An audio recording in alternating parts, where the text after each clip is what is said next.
I can do it. I'll take it Yeah, next happy year to. if Yeah. nobody else shows up. Okay. Thank you, Ian. I appreciate you stepping forward for this. No, You have thank- experience doing it. Take a vote. Let's take a vote. First step. All in favor of Ian Johnson being chair? Was there a motion? I so moved. Yeah. Do I have a second? I second. All in favor of Ian Johnson being chair? All opposed? Nobody? I have 5-0 in favor of Ian Johnson. Thank you, Ian. Oh, thank you. Lucky you. I'll be here next year, maybe. Do you have Barbara on or? Yes, I'm here. Okay.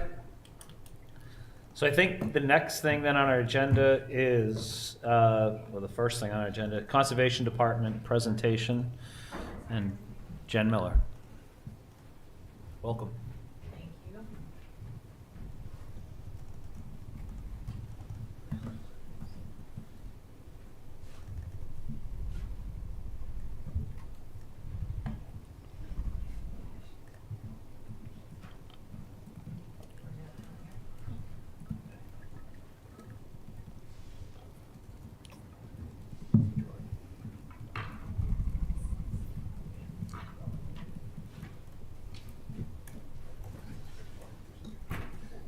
Thank you.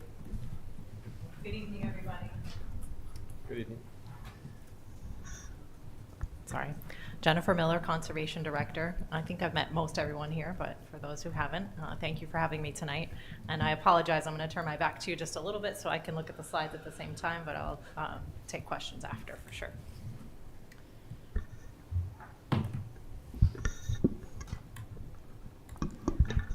So initially, we had submitted two different projects, one for fiscal year 26 for the Piccadilly Brook Bridge replacement that's now being funded through excess or surplus ARPA funding. So we're removing that one from the capital request for this upcoming fiscal year. And then this presentation tonight is for fiscal years 27 through 30.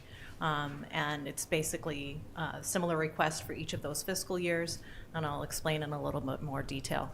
But it's related to our conservation areas and major maintenance projects, so this isn't meant to be or to take care of the needs as far as our regular ongoing maintenance. So regular maintenance of the trail tread or our staging areas, painting of pavilions, picnic tables, all that kind of stuff is considered regular maintenance, and that's all done through the general fund regular budget. So these are intended to be more expensive major maintenance projects that couldn't be done through the general fund project. Okay.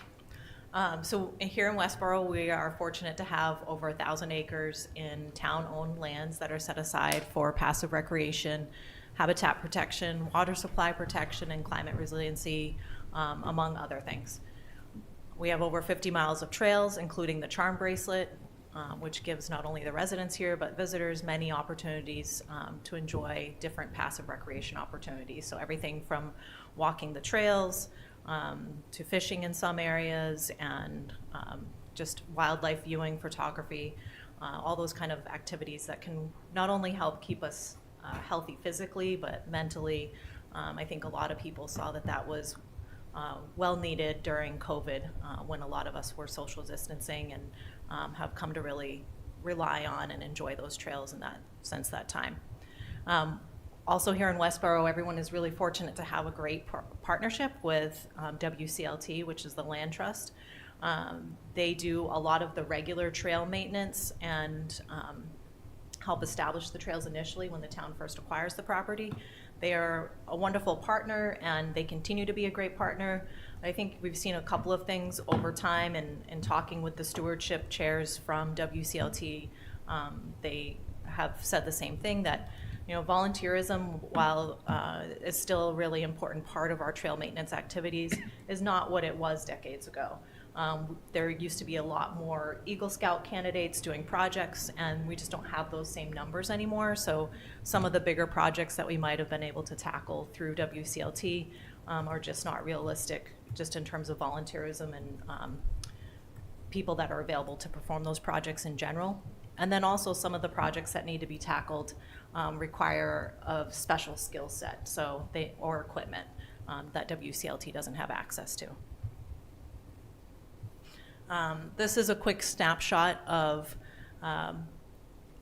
so this past year I've been working with my conservation assistant to put together an assessment of each of our conservation areas, and this is a partial assessment of Bowman Conservation Area. So if we go back to this map here, this is all of the trails at Bowman, which is several miles long, and there are many structures within Bowman Conservation Area, from stairs to bridges, and some bog bridging as well, and asphalted areas too, and the main staging area. So all of those require maintenance and investment in infrastructure.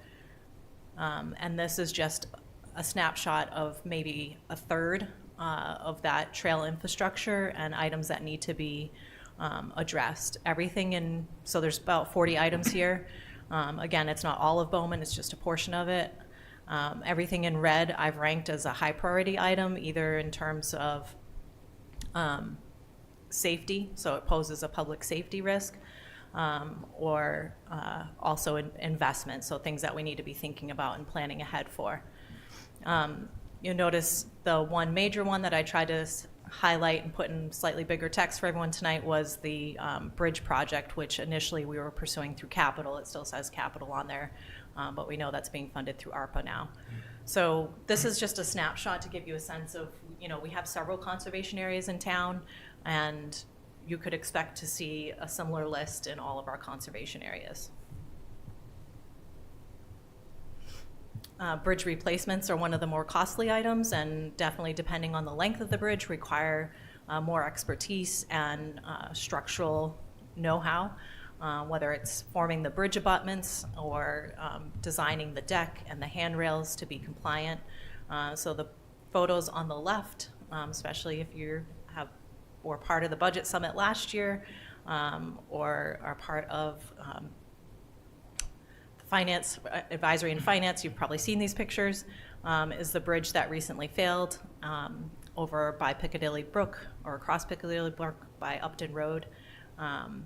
Again, this structure was put in probably a couple decades ago when the town first acquired the property and allowed people to fully access and do a loop around the entirety of the conservation area, which is fantastic, and it served for many years in that purpose, but it's certainly not ADA compliant.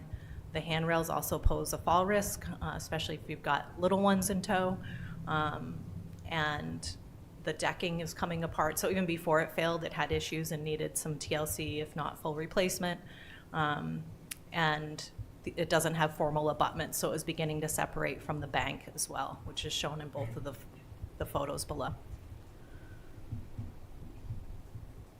And I'm sorry, the photo on the right shows a bridge that was recently replaced, although it's not as wide of an expanse as the bridge on the left. So the one on the left is about 30 feet, probably one of our bigger bridge replacement projects that we'll encounter. The one on the right is about 20 feet, and so it's significantly less expensive. I think in total that one was between $20,000 and $25,000 to replace. This other one, with a fully engineered bridge design, we're looking at about $75,000 to $85,000. We also have other structures like stairs. Sometimes these can be done through the general fund budget if we can work with WCLT or another volunteer group. But there are times when we're going to need to work with equipment to put these stairs back in place or replace them and do grading on site. So the photos on the left show where we have multiple sets of stairs within Bowman that are all degrading. They're reaching the end of their useful life. They were all built around the same time, so it's no surprise that they're failing around the same time. And there's rebar sticking out of them that pose impalement hazards. We got emails last year about one of these areas and someone nearly falling on one of those pieces of rebar sticking out after they tripped over it. And then the photo on the right shows a replaced set of stairs over at Bowman just before that Piccadilly Brook Bridge. It's a pretty big set of stairs, and it was taken on, at least a portion of it was taken on through an Eagle Scout. So it's great when we can have them do the work, but we can't always expect that and rely on that. Replacement costs. So just to give a snapshot of, again, the Piccadilly Brook Bridge project is, I think, a really relevant example, although that's being funded separately. Sometimes we're going to have to work with folks who have that special knowledge. In this case, it's a bridge designer, because it is such a large expanse, and we need to make sure that it's flood resilient for the years ahead. This is a big investment for the town. We don't want it to wash away with the next major rain event. And then construction. Initially, I was looking at wood construction, and after talking with the engineer, she recommended that we look at fiberglass construction. It's about $10,000 more, but we'll get 100 years is the expected useful life out of it instead of 50. So for that $10,000 increase, that seems like a really good move. And then also the majority of our costs are, tend to be in the structure itself. So in this example of the $75,000 to $85,000 cost, we have a truss kit at $21,000, abutments at $15,500. And so those are our fixed costs that we're not really going to be able to adjust. They cost what they cost to buy those structures and to put them in place. Fabrication, installation, again, there's some driving factors with those, prevailing wages and those sort of things, the equipment that's needed to put them in place. And so you're not going to really see those change much either. So I know there's a little bit of sticker shock with these costs, but they're not costs that I made up. I worked with an engineer, and she was able to put together these costs based on current projects that she's working on and reaching out to local suppliers. And then ADA compliance. I know one of the things that's come up a couple of different times in these presentations over the last couple of years is, well, if we're putting a structure in a spot where the trail isn't necessarily ADA compliant, either before or after, why are we bothering to upgrade the structure? And one, in terms of cost, you're not really saving a lot of money in most cases. In this one, there's about a $4,000 difference. And then also, we have to remember that ADA compliance, while a lot of us might think of like the highest threshold, which is wheelchair accessibility, there are a lot of different people who benefit from ADA compliance. Someone could be visually impaired and benefit from the handrails. The parent with the jogging stroller might have better access if we have flat decking and they have handrails for the kids to hold on to as they're crossing over that bridge, or a set of handrails as they're walking up or down those stairs. So those are all important considerations that we look at too. So just a couple of closing notes. And as I've kind of touched on these a little bit before, a lot of these structures were built around the same time. The town has done a really good job of acquiring properties and making sure that they're open to the public through an extensive trail network. But because a lot of it was built at the same time, a lot of it is reaching the end of its useful life at the same time. And then we also have some deferred maintenance. Like those trail stair treads didn't rot away, in the last couple of years. They've needed attention for the last probably 5 to 10 years. So, these things need to be replaced, and as we defer them, they're going to become more expensive, and there'll be competing needs because we're going to have multiple structures that need to be replaced. And then equipment and skill set, again, sometimes it's going to be outside the skill set of a volunteer group, and where you need to reach out to contractors. Prevailing wages definitely drives up the cost of these projects when you need to contract the work, but that's the reality of working the municipal world, unfortunately. ADA compliance is a big factor for us when we look at replacing these structures. We are, as many of you may be aware, we're going through our open space and recreation plan update. And as part of that, we look at ADA, not only ADA compliance, but also kind of all of our facilities as a whole, whether it's active recreation or passive recreation, and where the community has or feels there's a need for additional improvements. So that'll all be wrapped into our action plan for the open space and recreation plan update.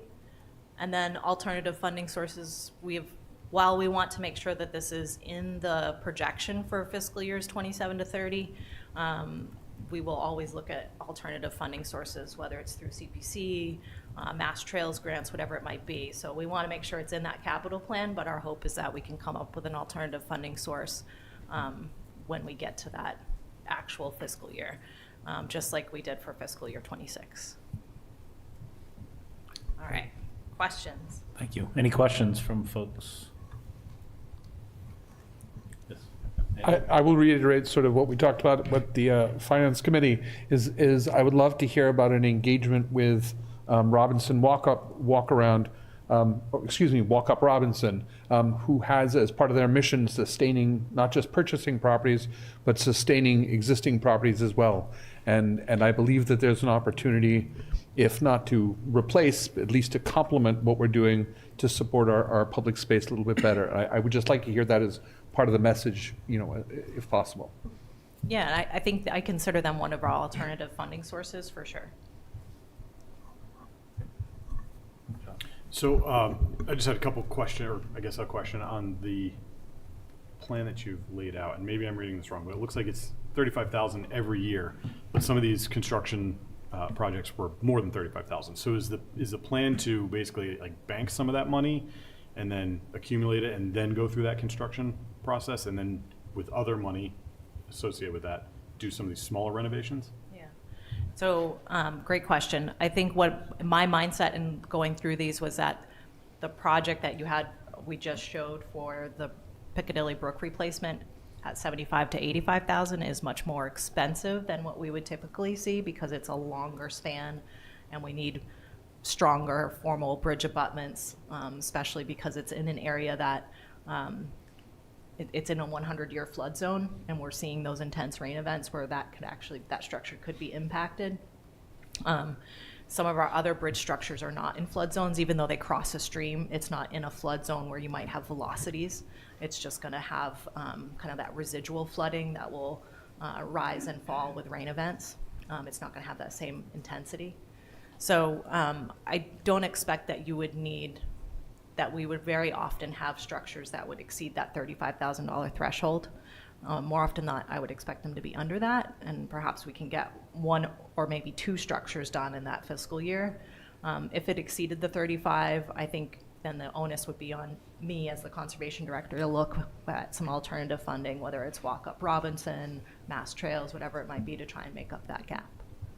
And is there a reason why you did a flat request or plan of $35,000 each year, and not accounting for inflation and Sure. increased costs? Yeah, because I think the average project is probably going to fall more in the 20 to 25 range. The 35 is kind of building in that buffer either for a bigger project or trying to accomplish multiple projects. Maybe there's a bridge and a nearby staircase that can be done that would add up to 35. And part of it is also that we haven't completed the assessment of all of the conservation areas, and that's something that I'm working through with both my conservation assistant and WCLT. Thank you. Other questions? Yep.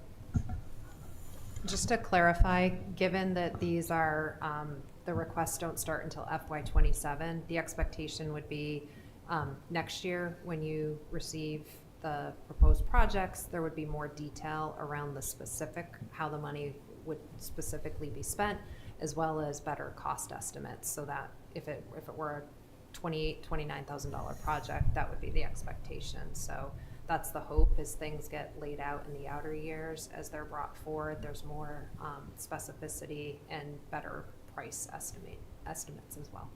Thank you. Jakob. Hi, thank you for your presentation. I hope you can hear me. So do you anticipate these in the future beyond FY30 to have a similar ask? So I don't know how the town finances work. Would it make sense to have this budget become part of the town budget? Since, I mean, otherwise you're gonna have to come here, ask for every little bridge and improvement. I'm not sure how this works. So maybe that's a question to you, Ian. But So I guess I'll speak to the first part of it as far as frequency. I would expect that we have some deferred maintenance that we need to catch up on. So I don't know if it would be every single year that would be coming in for a structure. And even within fiscal year 27 to 30, we might say, well, okay, we're gonna skip a year and we might have a request, say, in fiscal year 28 that we know is going to be 50,000. So maybe it makes more sense to try and kind of bank fiscal year 27, 28 and ask for a bigger project in fiscal year 28. That's just an example, but I think we have some deferred maintenance to catch up on, and I could see us over the next several years continuing to have capital requests, but I look at these as major maintenance. This isn't just your typical run-of-the-mill. We need to cut back the branches, replace, fix some erosion on the trail. This is big ticket items that don't fit within our budget. Okay. Yeah, I think that's the right thing. I think we would look at it as to whether these are, I think your question is spot on. If this was regular and it should be, we're gonna budget it and it's all the same stuff, then I think that makes sense, and then it goes into the tax rate.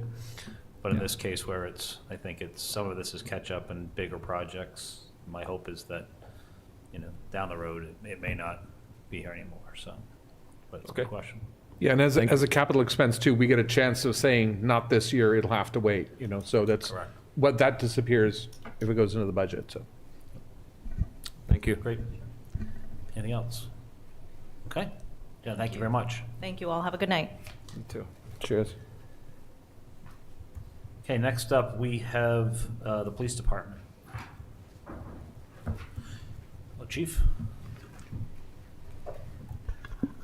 Good evening, everybody. Thank you. My name is Tom Bernardi. I'm your police chief. I've asked Lieutenant Luce to give you a presentation today about our capital requests. It's our typical cruiser replacement. We are looking to actually add a cruiser this year.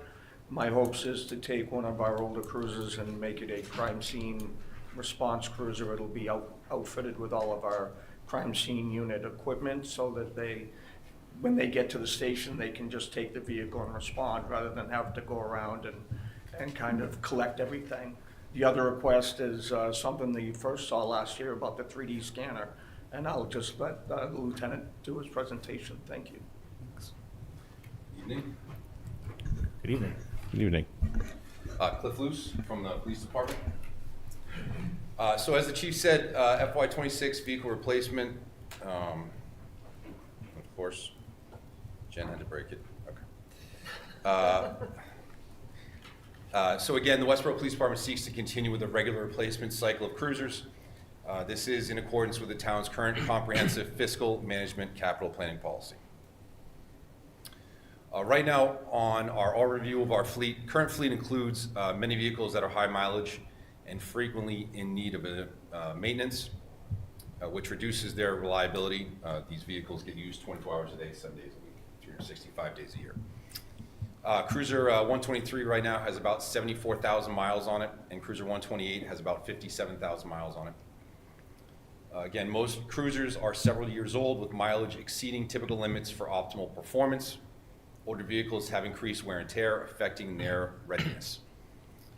Again, aging vehicles lead to higher maintenance costs and more frequent repairs, causing increased downtime and risking slower response times in emergencies. Replacing old cruisers is a priority for officer safety. New vehicles are equipped with modern safety features that older models lack, such as advanced stability control and updated emergency lighting. Mechanical issues also in older vehicles can occur unexpectedly, which we've seen. Community confidence, a fleet of updated professional-looking vehicles reflects positively on the police department, reinforcing community trust and confidence in law enforcement's readiness and capabilities. So as the chief said, we're looking to replace two marked vehicles. So we're going to replace them with two marked 2025 Ford Interceptor utility vehicles for active patrol duties, and one unmarked 2025 admin non-patrol vehicle. So that would be the three. Selected models include advanced safety features and efficiency features, specifically for law enforcement needs.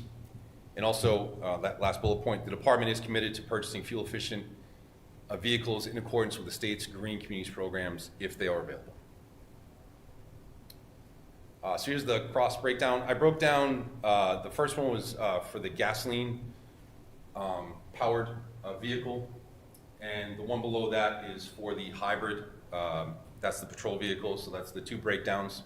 So as you can see on the gasoline vehicle, the total is about $81,250 in total. And for a hybrid vehicle, it's about $83,250 for that. And for the admin car, that's $58,155 coming down. Again, I did the total cost, presuming that we would be able to get 2 hybrid vehicles. So I did the total cost for the 2 hybrid vehicles, and then the administrative car for $224,655.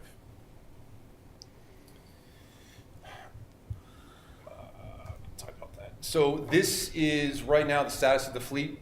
As the chief said, our number 1 car on here for miles, we're creeping up on the 100,000 mile mark, is the Durango.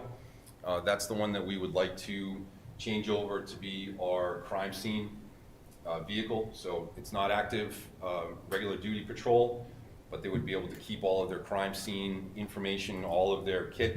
If you ever see them walk out towards the beginning of shift, they have boxes upon boxes of stuff. So they're able to leave it in that cruiser. It'll be set for them to go. So if they do get called in, then they're able to get in there and to do their work. Again, it's we've got the years broken down, so we see a nice steady trend with the mileage on our vehicles. So our replacement schedule that we're on is working well. Any questions on that one? Questions? Do you have any vehicles that are part of the police fleet that are not represented in that chart that you showed? Or if approximately how many? I imagine there's some. So every vehicle that we have in the fleet, short of the motorcycle, is represented in this breakdown right here. Thank you. Yep. Just one question. I think it was already asked at the last town meeting. Maybe not this one. Maybe at the March one. One of the residents asked about possibility of using a sedan car, not the SUV, and I think the response from the chief was that they're not even available. So I recently saw new sedan police cruisers in a different state. So is this just particular to our state that we cannot have a smaller car, or? So I'm not sure on this. I'm not sure on the sedan part for Ford, but I know when Ford builds the police vehicles, police interceptor vehicles, when they first started, they had the sedan and the SUV. And from the best of my knowledge, but I can look into it some more and get back to you. The sedan one, I don't believe Ford produces anymore. I think they've just gone to the SUV. Okay. So the hybrid or there's other sedans out there. Yes, there's a Dodge Charger, or there are other sedans out there, but we try and stay with Ford as best as we possibly can. It helps out along the line with that one. So yes. Okay. What's the reason we stay with Ford? Is it just because it's so when we buy tires, one of the things is tires.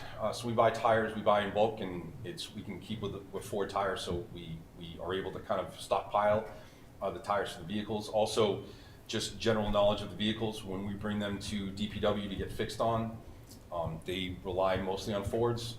So it's kind of general knowledge on Fords as well. And also MHQ is where we get them upfitted. Their major supplier is Ford, so their expertise is in Ford. They do others, obviously, but Ford is their primary provider. I just had another question too. Yep. So this says the plan includes replacing 3 vehicles in FY, 4 FYs. Are you doing 3 vehicles each FY? So yes, we're looking at each FY. And then shouldn't that be 12 vehicles then total instead of 9? That would, yes, is that a typo, or is that like? I'm just trying to understand the plan. Are you really only replacing 3 vehicles in 3 fiscal years, or is it 3 vehicles in 4 fiscal years? It would be 3 vehicles, and I'd have to look at it again, but it should be 3 vehicles in 4 fiscal years. Okay. And that the 225, the 232, that's for the 3 vehicles each year, not for 1 vehicle. Correct. Yes, that was including inflation on just yes. Got correct. It. Thank you. And I believe that also includes the equipment for the fit outs and stuff like that. Yeah, that slide was actually really helpful that you had up before. That kind of went through the cost of each of the cars. Yes. Yeah. So on most of the vehicles, when Ford changed the style of the SUV, they made the roof a little bit wider. And when they did that, all of the light bars that we had to get brackets that changed our light bars. So after a certain period of time, the light bars run to the end of life on their expectancy of being able to work effectively. So we do have to change those out after a certain period of time. So that's putting that in there, that the light bar and some of the emergency lights have come to end of life on theirs. Also, they change around the inside a little bit, so we have to change around some of the particulars. If there's some things that we can bring from one car and put to another one, then we would do that.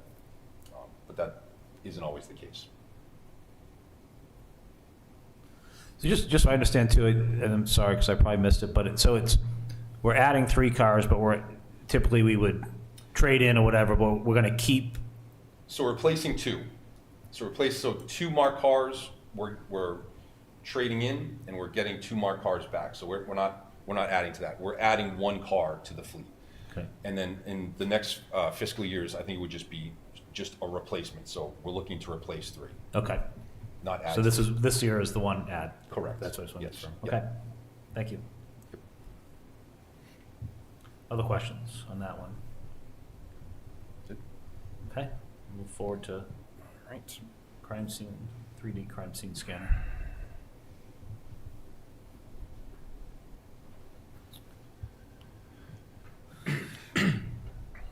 So this technology is brought to us by Faro. They are probably one of the only people that is around that I know of for 3D scanners. I am a crash reconstructionist, so part of my job is to go out for serious motor vehicle accidents and fatal crashes. Right now I use a point cloud system, so I have a total station, which is a laser on a tripod, and someone walks around with a pole. And we tell the laser what height the laser is, we tell the pole, we input that information in there, and you'll see a person walking around, they put the pole down, I shoot it with a laser and it gets a point. And we upload that. So on a typical crash that I go to, I have maybe around 300 points. I'll get into it, but this Faro scanner takes about 3 million points. So, and they also take high definition photos as well. So this scanner is a significant upgrade. It's Windows 95 to what we have now. So this is the proposal for it. The 3D scanner is an advanced tool designed for precise scene documentation, high quality 3D reconstructions of crash and crime scenes, improve evidence accuracy, streamline process, and enhance courtroom presentations. Again, aligns with the Westborough Police Department's goals to use modern technology for better public safety outcomes. Traditional methods, like the one that I expressed, such as total stations and manual measurements, are time consuming. I'm out on a crash scene, an intensive crash scene. I'm usually out there for about 6-ish hours on the scene, so that's a long time for the road to be closed and resources to be taken up by that. Risk of missing critical details, particularly in complex scenes. Limited visualization capabilities in court can hinder jury comprehension. It's hard to explain to a jury, like, these are the points and this is where a vehicle went, things like that. Significant officer time on site reduces availability for other duties. Laser technology to capture millions of data points in minutes. Hybrid reality capture for on-site digital documentation. Seamless data processing with their software, and unmatched accuracy and detail even in challenging conditions. As I said, it reduces scene processing time by up to 50%, captures that precise 3D data, limits officer exposure in hazardous areas by reducing time, and provides photorealistic visualizations that enhance understanding and credibility. So the initial cost would be the scanner and software and maintenance plans. It's a 3-year plan. So the initial purchase is a 3-year plan for maintenance for 3 years, and also the software for 3 years within the initial purchase. So it covers the first 3 years. Again, the savings reduces manpower needed at scenes, frees up officers for other duties. We have faster investigation, stronger cases, and again, that more precision in court. A couple different case studies that they have out there. I can bring more information in. Oxford, Alabama, they had a large amount of officers that were taken up by this. Time on scene, it reduced the scene processing time and improved courtroom presentations. It's able to solve complex accident scenes with 3D reconstructions. It actually maps out how the vehicles traveled. It's pretty impressive stuff, actually. And again, it's reducing personnel at scenes. So implementation plan, we would acquire the 3D scanner and software, install and integrate with existing workflows, train the officers on the scanner operations and the software use, begin to kind of test the scanner on select areas before full implementation into the Westborough Police Department. So, like I said, in the initial thing, there's a 3-year maintenance package. So anything goes wrong in the first 3 years, we're covered under the initial purchase. They come on site to do the training. So there's a person that comes out that's also involved or included in that is the person that comes out and does on-scene training. And we'll update our department protocols to incorporate Farrell's capabilities. The scanner represents a transformative opportunity for the Westborough Police Department, addresses current challenges in scene documentation, and enhances public safety. Again, faster, more accurate investigations. That picture behind, that is actually, and I'll show you in a second here, that's actually a scan from inside a crime scene from another community that Farrell put up. It's pretty impressive stuff what the 3D scanner can do. And if you can, this is a short video. One of the things of this scanner is pre-event planning. And what we mean about pre-event planning is, as they talk about here, they go into the schools and they scan the entire school. They scan the entire exterior and interior, hallways, classrooms, bathrooms, closets, they scan it all. And with that scan, they can come up with a 3D visualization of the entire school. So if there's a critical incident at school, using this technology, they can go in and say, this is where the classroom is, this is the fastest way to get into that classroom. So they just talk about it here.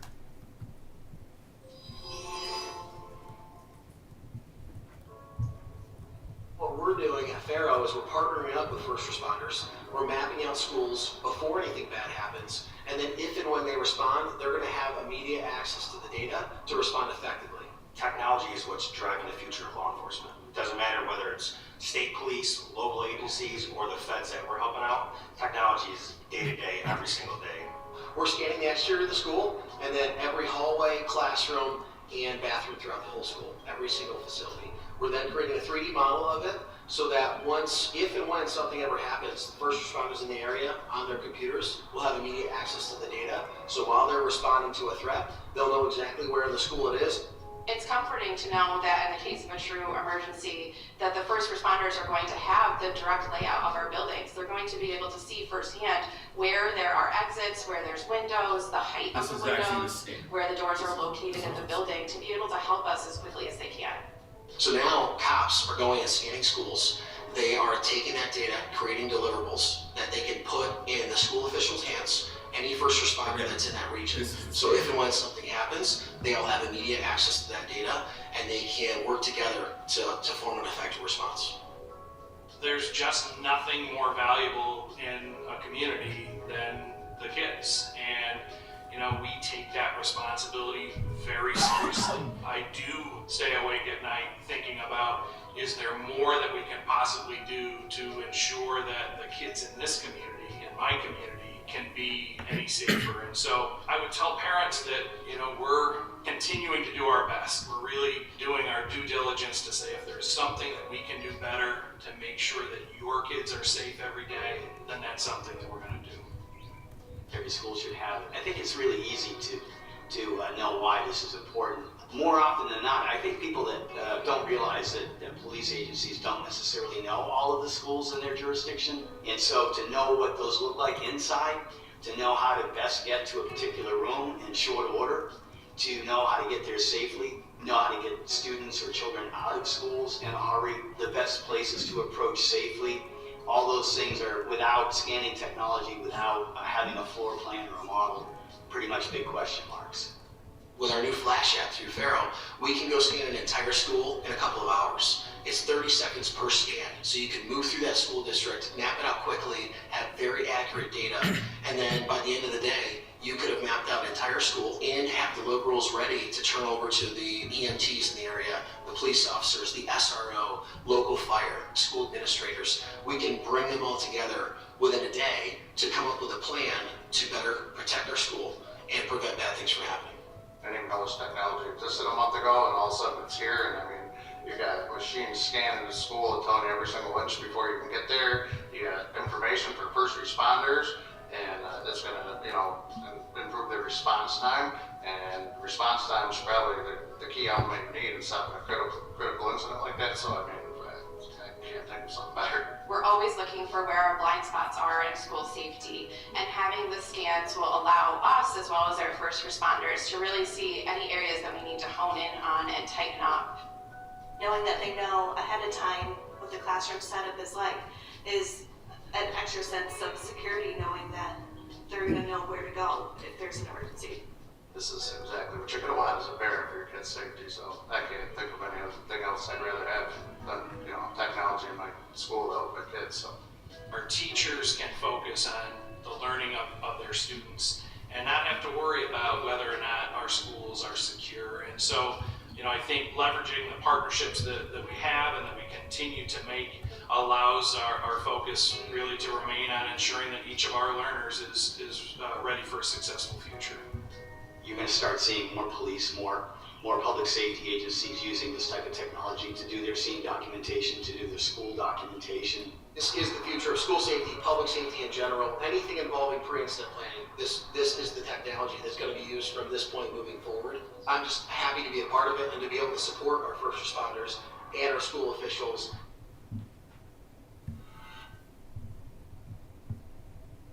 That's the end of that. Great, questions? Thank you very much for this presentation. I mean, I was in support of this project before we even showed the school aspect. Now I'm even more on board. I think it will provide great benefit to the community. I only have a few, maybe not even questions, just concerns as a software person. The data that the scanner is producing, is it specific to the vendor? Is it proprietary data format? Or is that something you can pull out and use in the future if you want to switch to a different vendor? I would have to find out, but I believe the software is through the vendor, so I think it is specific to Faro. I believe so, yes. But that's something I can certainly find out, yes. Okay. And do you know how much is the software subscription beyond that 3-year period? Yes, and of course I just closed it. I want to say it's about $1,500 a year after that initial 3 years. I want to say it's right around $1,500 a year. Okay, that's not bad. Thank you. Just as a follow-up to that question, is that something then that would just either go into the IT budget or into the police budget, the ongoing? I would probably say it would either go into IT or our contractual services. Okay, perfect. That's a yearly. Thank you. Other questions? That was my question as well, but I guess kind of watching that video, I can probably figure it out. But I'm assuming the police department would do the school scanning and Faro doesn't have to come in and do it themselves. You would all be trained on that and then be able to do it whenever you have a chance. Correct. Yeah, Faro would come in, and that's part of the on-site learning that Faro does. They come in, and as it is inevitably happens, something kind of comes up, and when someone's here to help you, show you along the way if there's an error, that's what they're here for. And then with the approval of the school department, I think every school, public buildings such as this one, anybody who would really like to be a part of it and partake in that, we would love to have that. I mean, pre-event planning, that's huge, just to know exactly where to send people in the quickest possible way to get there to help out people in any circumstance. And I suspect you probably won't know the answer to this, and Jakob, I don't think you'll probably be a software person, but like, what's the security associated with the software itself, or with the plans, the scans that you have? Is there a significant chance of these databases getting hacked and then somebody having the scan of the whole school in every public building that they could use? So I do know Faro is subcontracted out through the federal government. They do scans of all of their embassies all over the world. So I would imagine that there's a pretty robust security system within that with the scans. But I did see some overall scans when they came out last year to show us the system. So I believe they do have a pretty robust security system in there. Thank you.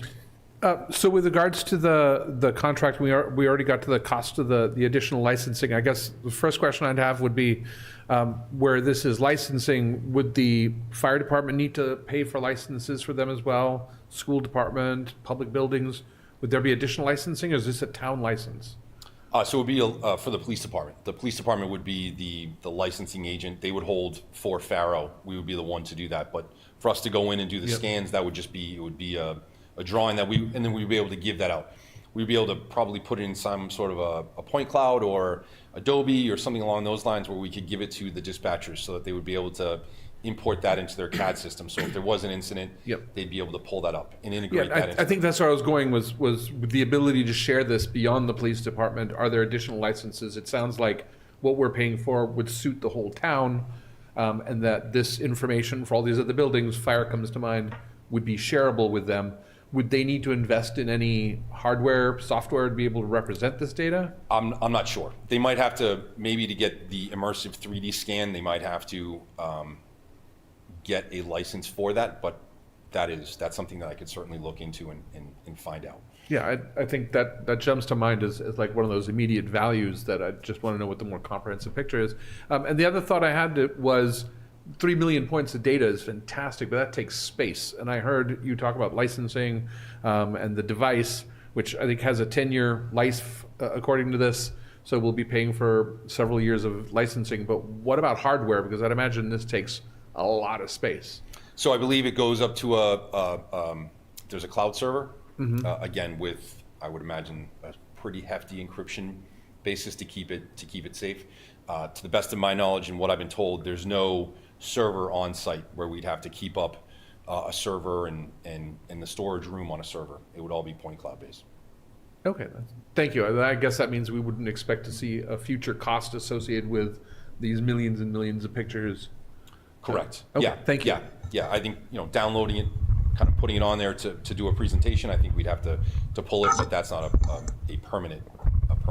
It would all be cloud based is what I'm hoping for. Thank you. Ian, if I may, just on that note, we should look into what that storage is. Offsite cloud storage right now costs us a tremendous amount of money.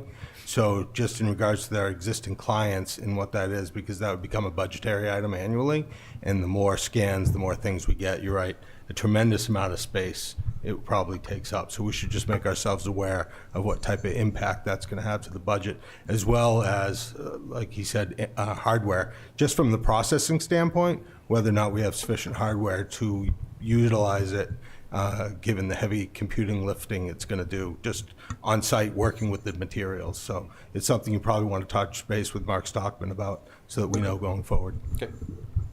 Well, I guess a follow-up question. How long do you need to retain data from an incident on the road, for instance? So the Commonwealth, for arrests, any criminal investigation, it's 7 years or the completion of the case. So right now it's 7 years. We would follow pretty much the same protocols that we'd have for any of our evidence, body camera included, all of our body cam videos, everything along those lines. It would all fall under the same evidentiary capture that we have right now for those. Thank you.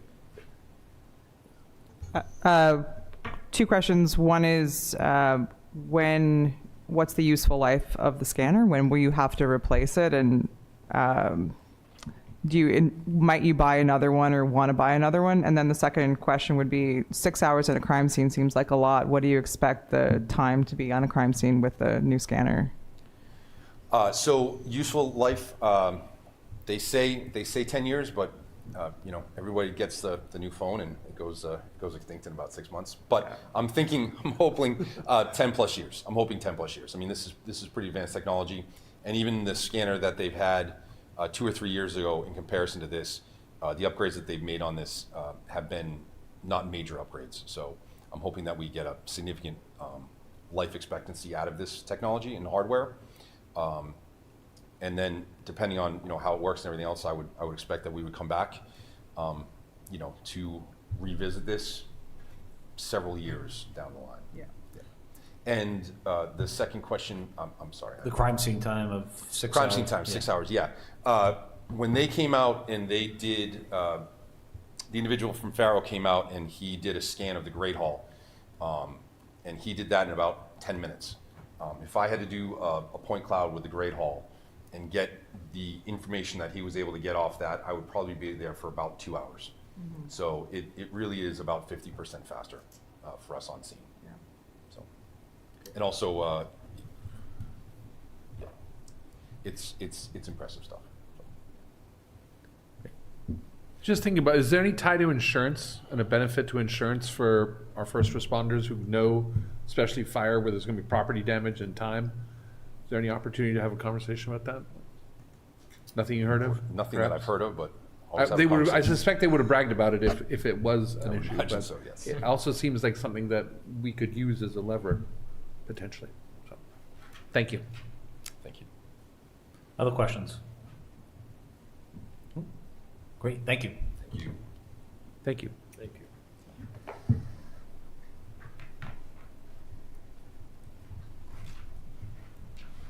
Okay, next on the agenda is DPW.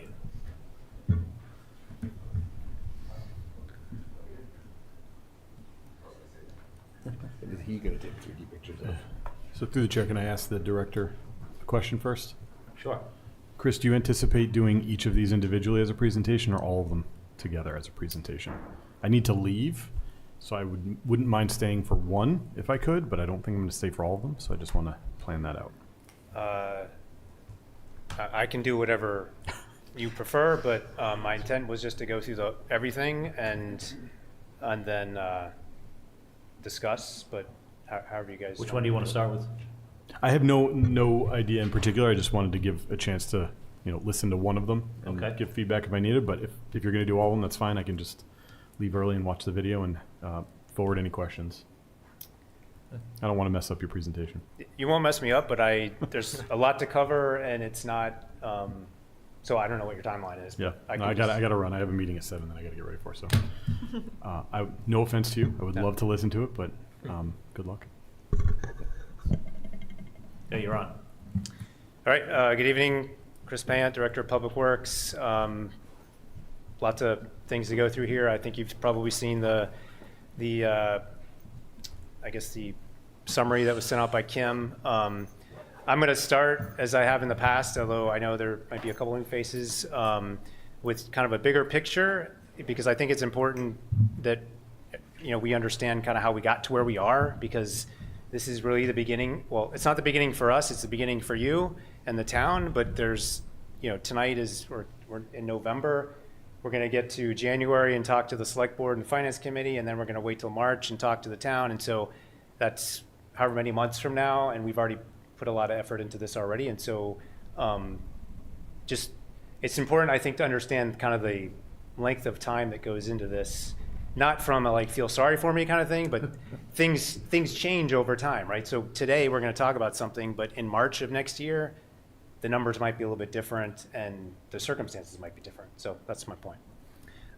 So this is just a reminder as to what our mission is, what we do. So we provide routine services, that's delivering essential services, and that's setting conditions for the future. That's what we're talking about tonight. And if we don't do that well, then our ability to provide those routine services to the town is hindered, because we're probably in a more emergency type responsive, less proactive situation when we're not being proactive about our infrastructure in general.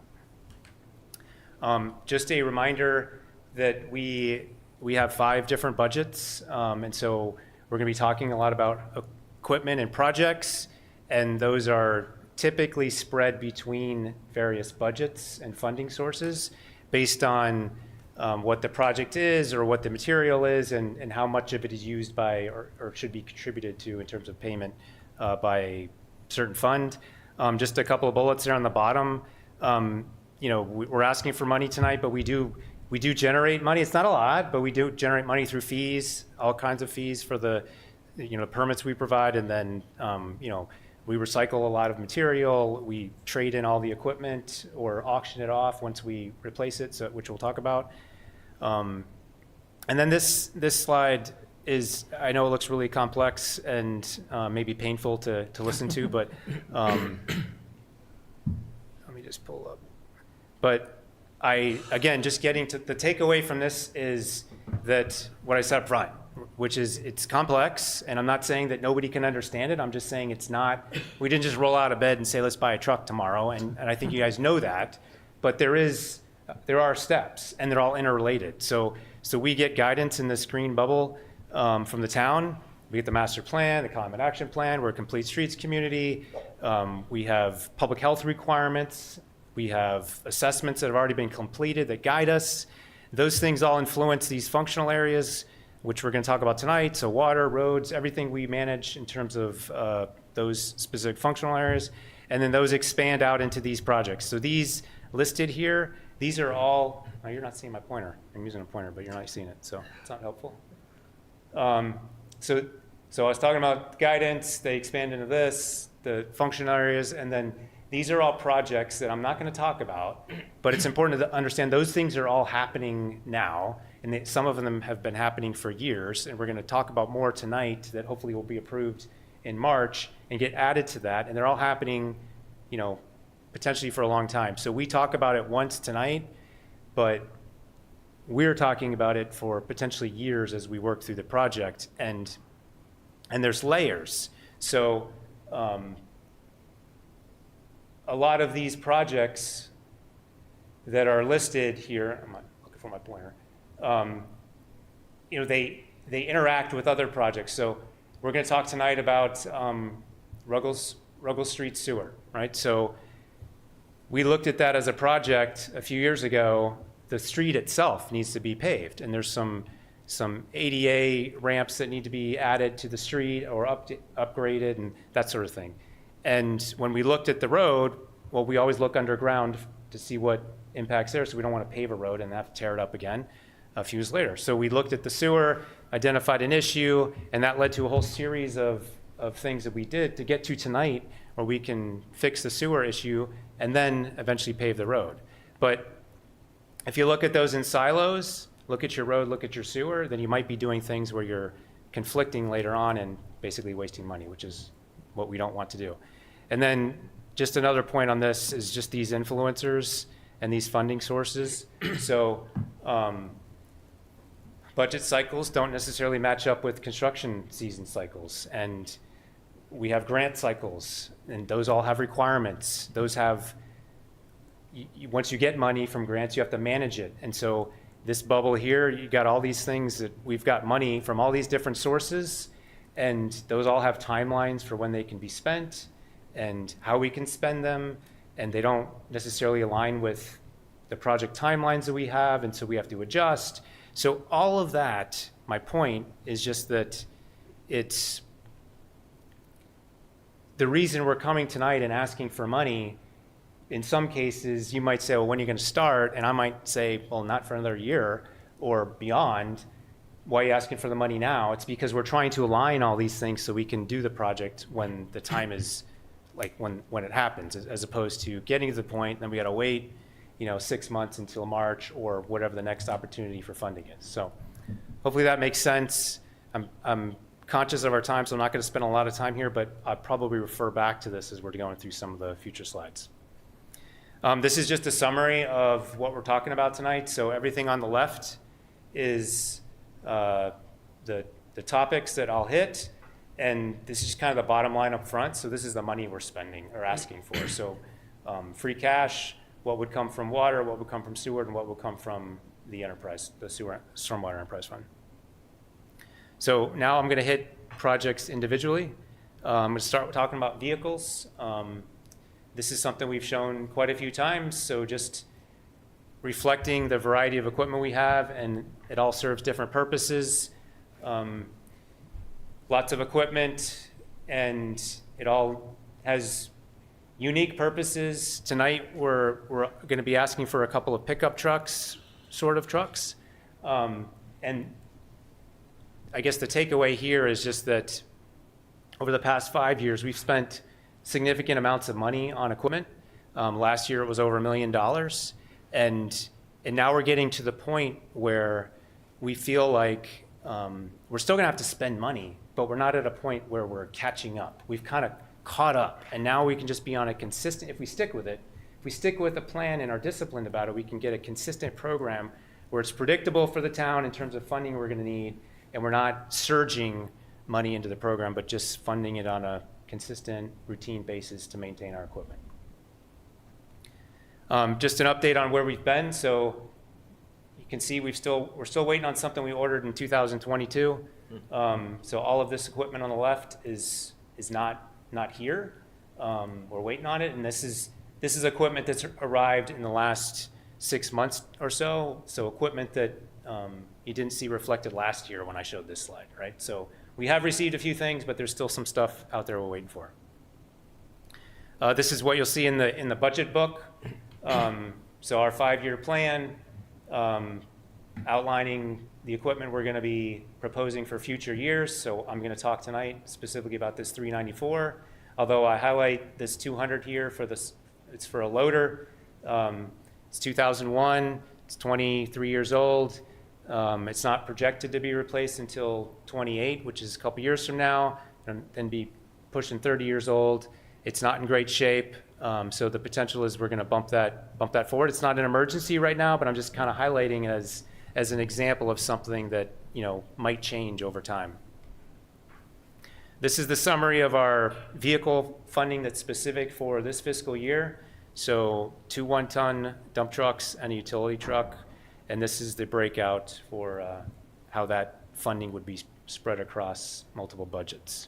And that's driven by where the particular use is. So for example, this utility truck, that's to replace a foreman's truck, and he's the sewer foreman, so it predominantly is going to be funded out of the sewer enterprise fund.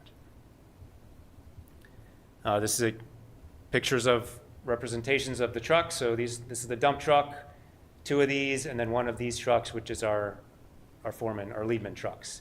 And I think you can see the differences. So a dump truck can haul material, and the foreman truck, the leadman truck, it has these compartments in it. So tools and things that can be secured and they can brought to the site, and gives a little more flexibility to the leader when they have a truck that they can actually secure equipment in and maintain it.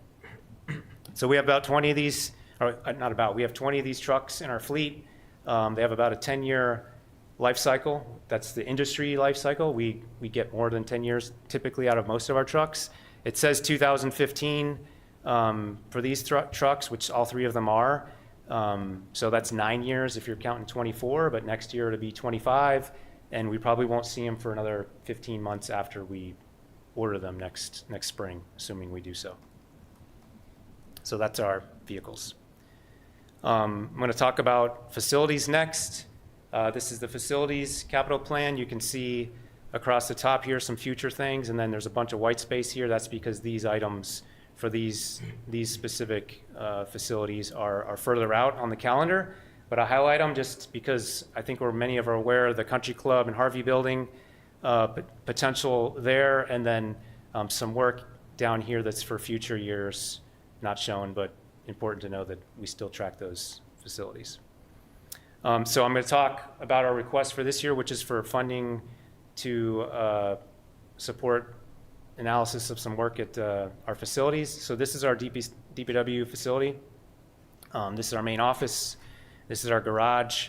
So this is where many of the vehicles are parked, and then there's a common area here and a maintenance garage here. And this is our fuel storage and fuel issuing point, and then this is a treatment plant. This is our salt shed, and then there's a auxiliary building up here. It's called the piggery, and I believe at some point it did have pigs in it, and it still sort of looks that way, but we keep it as tidy as we can and store equipment up here.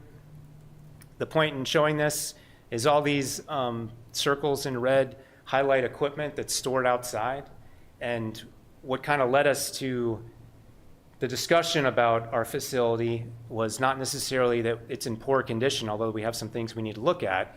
It was more about, hey, we have all this equipment, we're investing lots of money, and then we store it outside in some cases and expose it to all kinds of weather. And that has an impact, right? As you all know, if you park your car outside, that impacts your vehicle and the equipment we're buying. And so we spend money on this stuff, and we want to do our best when possible to maintain it in an area where it's going to be protected from the weather.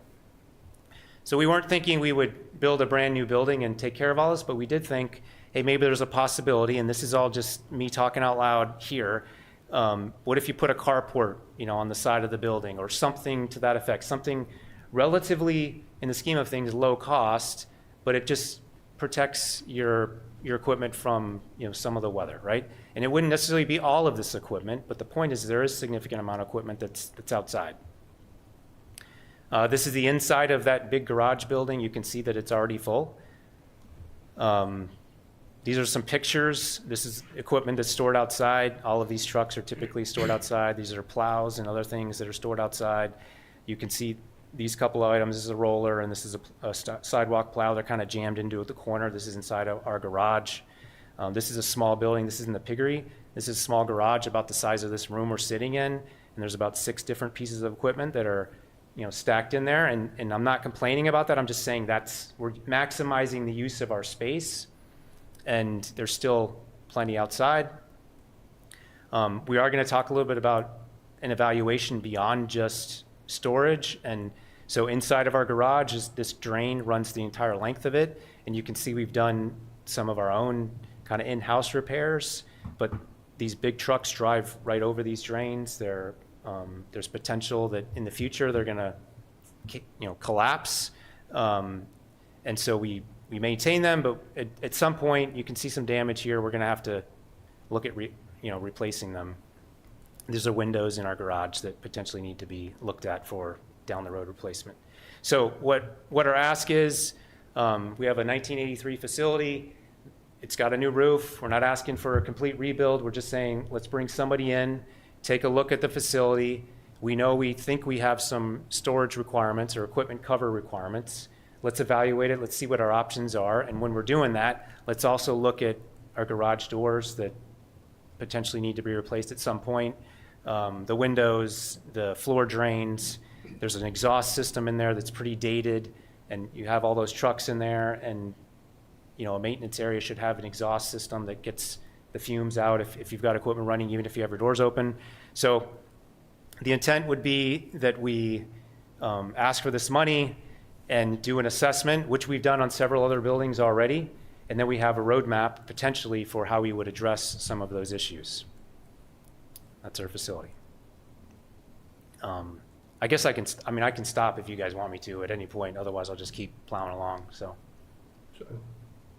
Well, please, what do you want? Yeah, I'm just going to ask you guys what you wanted. Do you want to hit some questions now on what we've seen so far, and then okay.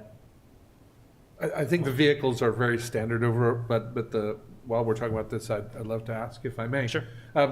Given what you've described as sort of the 85,000 I get the roadmap, is there any reason all 700 hits next year or an estimate of 700? Would it not be possible to do this over a couple of years? It is possible to do that. And, the tables that we show, yep. A lot of the future years is just to get a number out there so people know there's a cost coming. Okay. How we spread that cost out is really up to us, you. And so I don't even know if that 700 is the number. Right. Maybe it's lower. It could be higher. But we get something to tell us, and then we can decide for ourselves how we want to do that. And yep. Just because you brought that up, I mentioned our fuel point, and you can look on our plan. There's a future look at the fuel station and some renovations there. Well, we'll probably have that assessed as part of this, and maybe it's all packaged together, or maybe it's something like you said, it's spread out over multiple years. I'm not sure, but that's all possible. Thank you.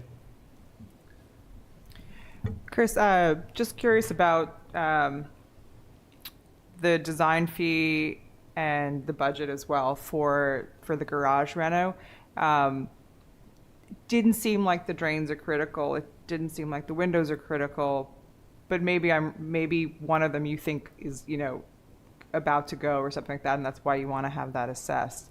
I'm just curious about the garage doors. You could possibly hire a design build garage door company and just have those replaced, right, as a one-off, and do that as a separate project. I'm curious, where do you see that there could be additional space? You know the circulation patterns of this lot really well. Do you see that there's a footprint that a structure could be built attached to this for additional coverage? Because I don't think we'd really want a temporary structure, because you want the structure itself Right. to have a useful life of at least, I would say, 20, 30 years. Yeah, I don't know the measurements precisely, but in general, I think what we've talked about is some wing that you can see there's stuff there, but that could be moved. So potentially it's just an overhang that gets you, all the trucks that were parked up front, those 1-ton trucks, 6 or 7 or 10 of them, maybe they could be parked here under storage or something, right? It could be a standalone structure, I don't know. But I mean, we've kind of spitballed some ideas. I think the footprint exists. It's just, I can't speak to order of magnitude in terms of costs, because it really depends on what we would be aiming for. I think the intent is just not an enclosed structure. I mean, that would be ideal, but I don't think that is likely anytime soon. But something just to keep the wind and rain and snow off of the vehicles. Does that answer your question, or? And I guess maybe just to follow on to the question, so in doing that, which is kind of the biggest point, there's other things to look at. So what you're doing is utilizing, Yes, in talk about the fuel.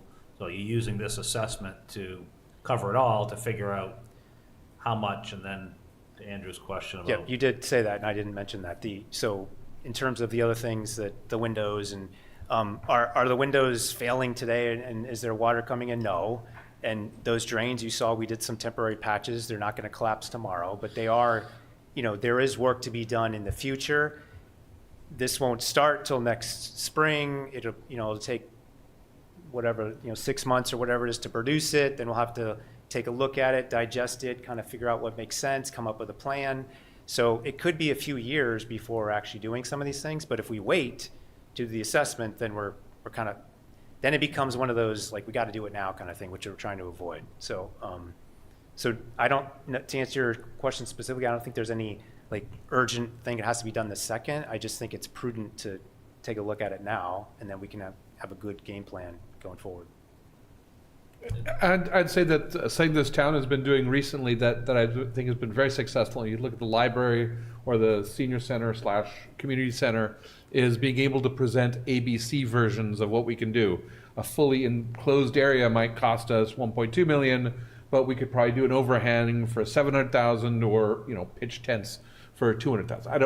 I'm making that up, but the fact that we could come to this, like if you're doing it in the design phase, if you come to it with an idea of looking at different options, so you can pick and choose which ones you want to do for cost. That's something I think would be very helpful, given how many different things you got going on here. So food for thought. Thank you. Yeah, I would just, when you frame the design RFP or RFQ, I would just suggest having them look at the whole site. Yeah. Because when they're studying the space covered needs, because it does look a little bit tight from my perspective for turning radiuses around the garage. And you just get them to expand the scope a little. Anything else? Okay. All right, this is water. This is the 5-year plan, and I'll speak to FY26 specifically. So this is all proposed to come out of our retained earnings, and I'll talk to each one of these individually. The first one is something we have done, I think, a year or two now, sort of related to what Jen Miller talked about earlier in terms of we do routine work every day, fixing things and all that sort of stuff, but there's some things that come up, like these valves that are in the street that are tens of thousands of dollars to replace. And so we can't take that out of the budget, right? But it's something we got to do, and we got to do it consistently. So all these blue dots shown here are these valves, and there's 3,000 of them, and they're not all broken, but there are some that need to be replaced, and we need some funding to get that done, and that's specifically what this money is targeted for. So this is, what a valve would typically look like, and this is what one looked like when we took it out of the ground recently. So that's what this. How old is the one that you pulled out? I don't know. I would suspect 70s maybe. Okay. So 1970s. Yeah, yeah, yeah. So 40, 50 years. Yeah. Yeah. The next topic is the lead service line mitigation. Hopefully you're all familiar with it because we've been talking about it for a long time, and you should have all gotten notices about this at some point in the past year.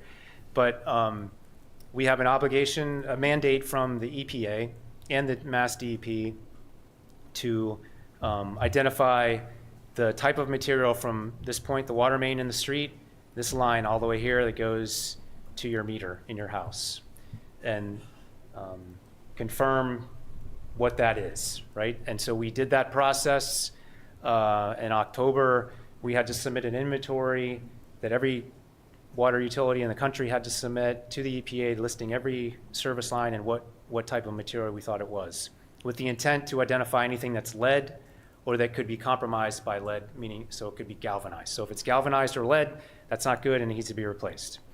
So now that we've submitted that, we have a requirement to replace anything that has lead, so is identified as lead or is galvanized.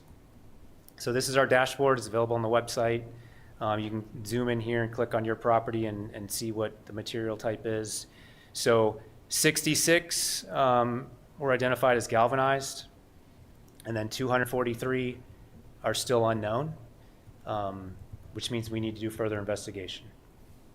And we have some of this is subject to change, goes back to those influencers on that earlier slide about regulatory requirements and policies and changes of administration that could affect, where the EPA goes. And I don't know if that'll affect Massachusetts or not, but we're moving forward as we're dictated to right now, which means we need to replace all of these things that are identified as galvanized, which seems to make sense, right? But it's going to cost a lot of money. So the total estimated cost is about 900, probably approaching $1 million. And that's an estimate from a report that we had when we did this inventory. It was all packaged into a plan and with estimates on how much it would cost to go investigate and then replace these service lines. So the funding we're asking for is start money, basically, to help us do two things. One, first, investigate these remaining 243 lines and confirm the material type. Two, validate that these 66 are truly galvanized, then get an actual number that need to be replaced, and then go start replacing. And so you can say, well, you submitted your inventory, why do you have 243 that are unknown? Because not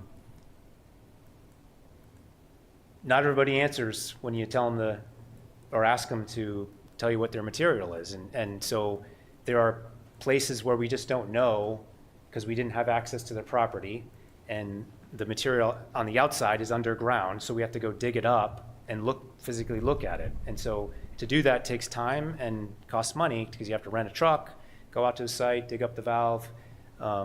Basically what happens is you go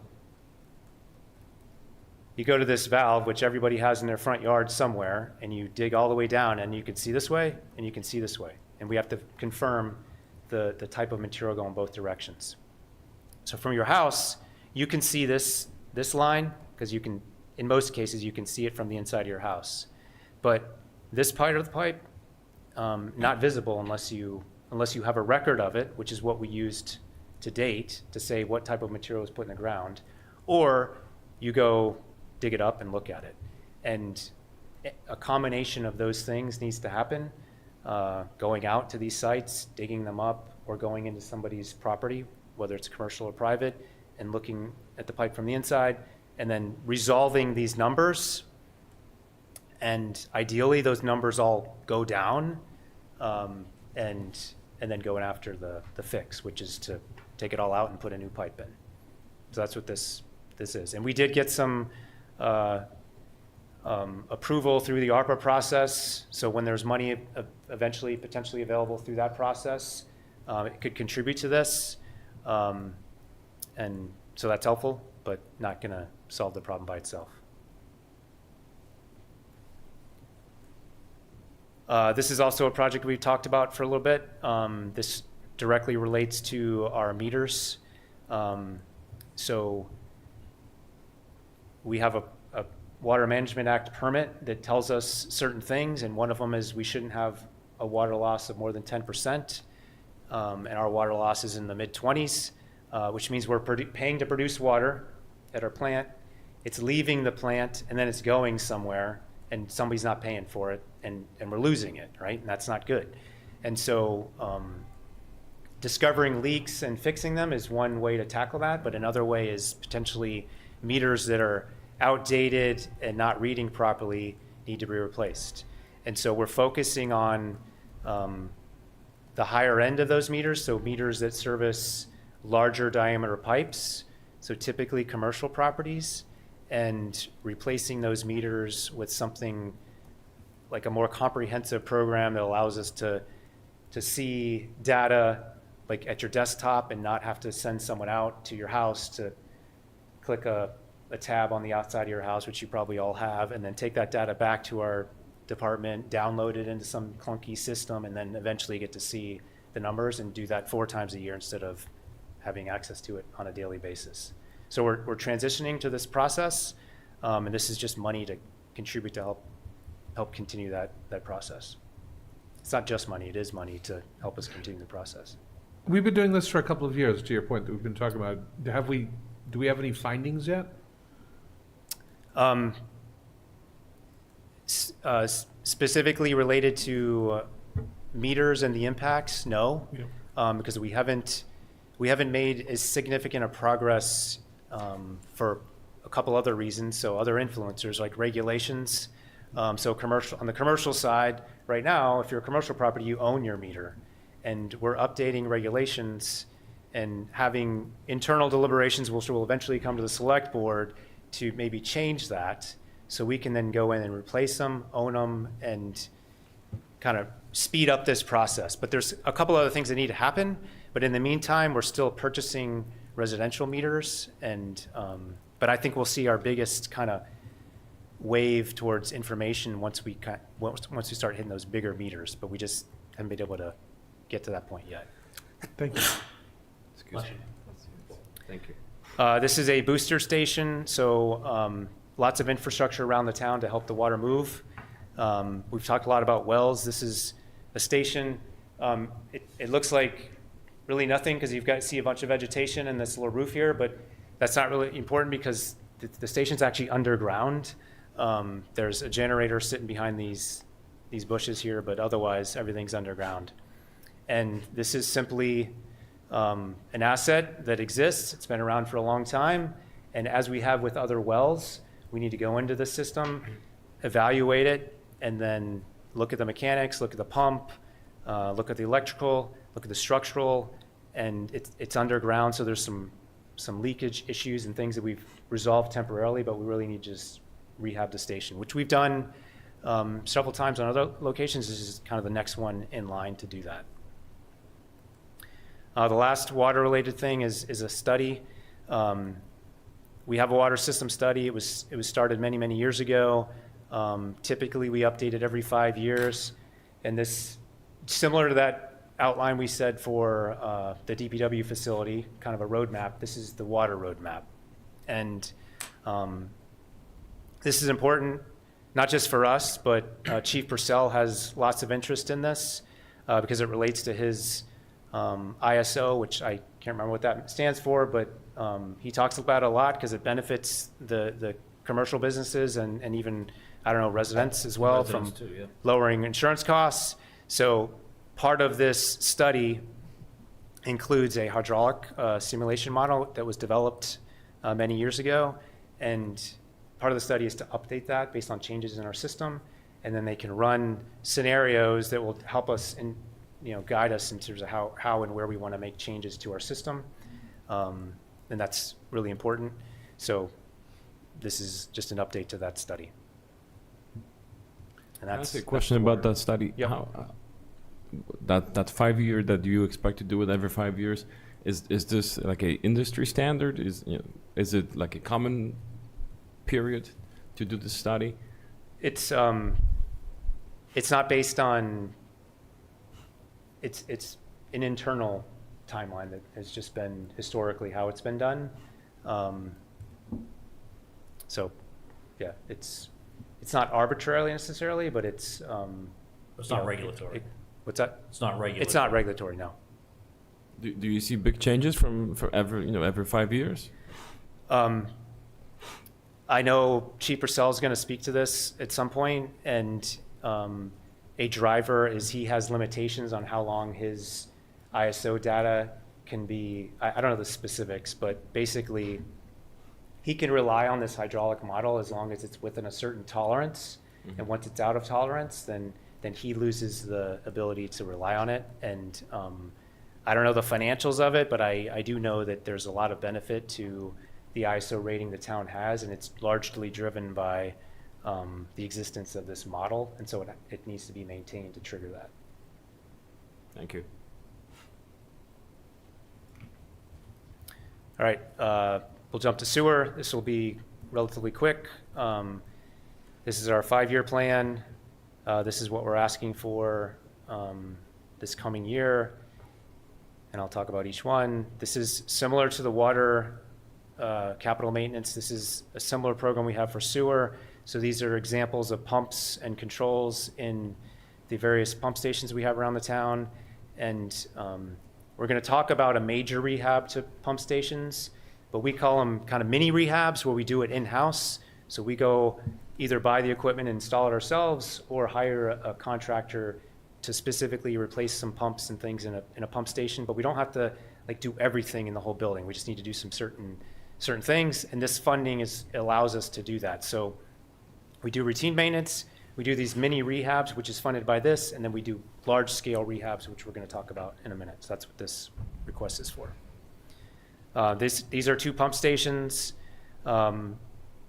The one on the left we call Maynard because it's on Maynard Street, and then the one on the right is Denny Brook because it's near Denny Brook Stream. So we had a report done in, it's the way it's been. November of 20, so a year ago, we had an assessment done of 3 stations. They, similar to the booster station, they go into the station, they evaluate it top to bottom, left to right, and identify all the things that need to be addressed. And so upgrades to plumbing, electrical, instrumentations, pumps, everything. And so these are the 2 stations that have been on the list for quite a while. Actually, they've been deferred for a few years, and we want to get back to them. So the funding request, which is significant, I forget the amount, but I think it's 3.7 for 2 stations to take care of these 2 station renovations. And then the next one, I mentioned Ruggles Street earlier. So this map is the downtown area. This is Main Street here. Got your rotary. So back in 2019, we had this big project to line the interceptor pipe, and we talked a lot about it in all various meetings. Interceptor pipe is where most of the wastewater from the town eventually makes its way to this big interceptor pipe, and then it goes to the treatment plant. And so we did this project to line that pipe, and now it's good for another 7,500 years.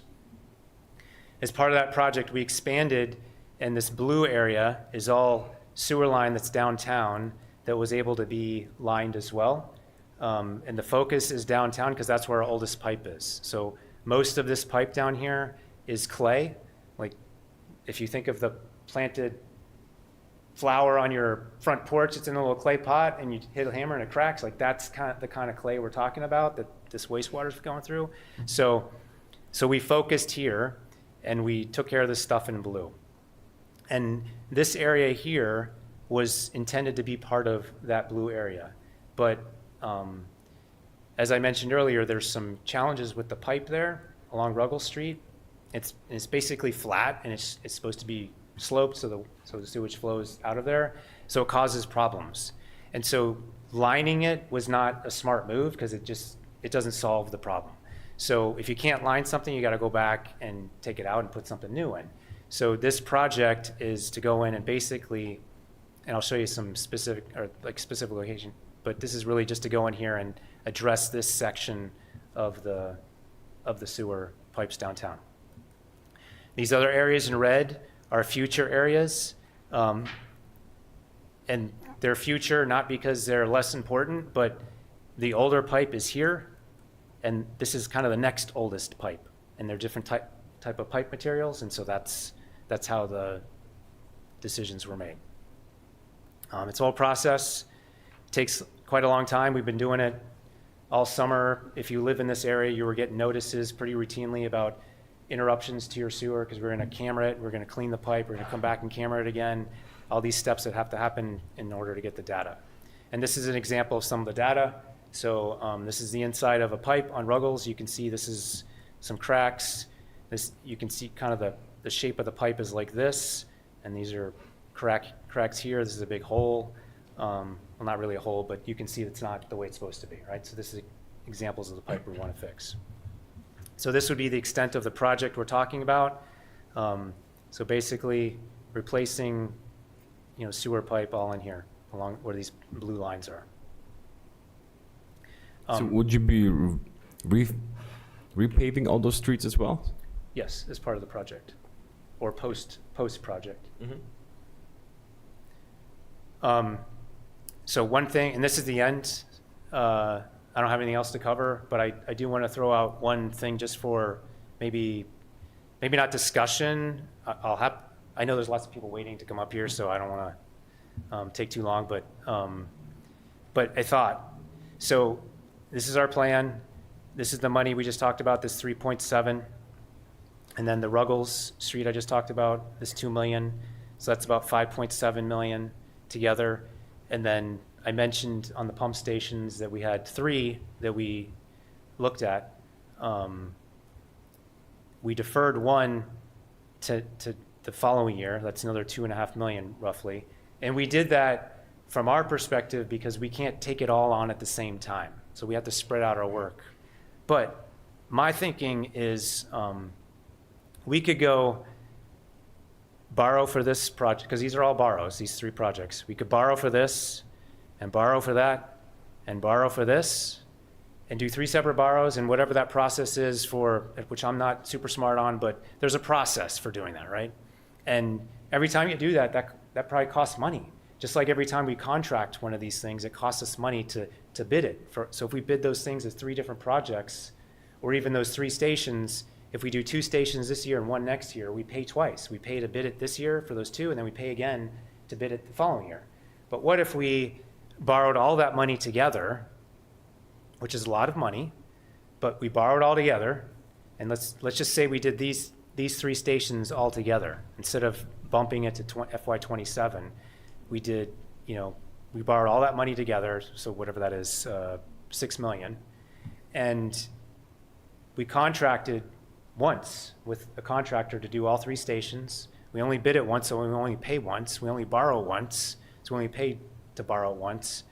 And we just, in our contract, we would specify constraints. And we only want you to do these 2 this year, and we want you to do this one next year, or something to drive, when to control from our perspective when the work is done. I think there might be some benefit to that, but I don't know what that means.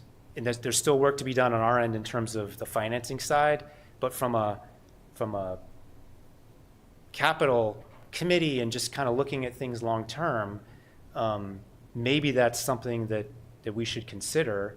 But I don't want to bring it up if it's like everybody's not interested in doing that, because we just want to borrow only as much as we need for the specific project we're doing, because that's certainly an approach.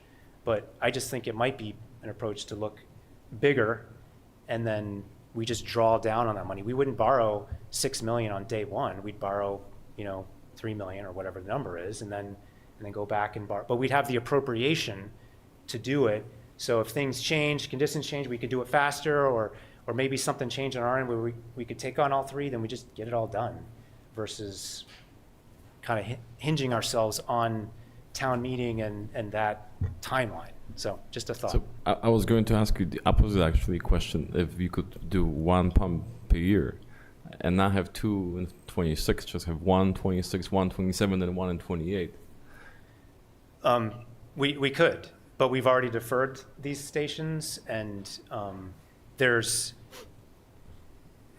there's benefits to, like I just mentioned, to doing them.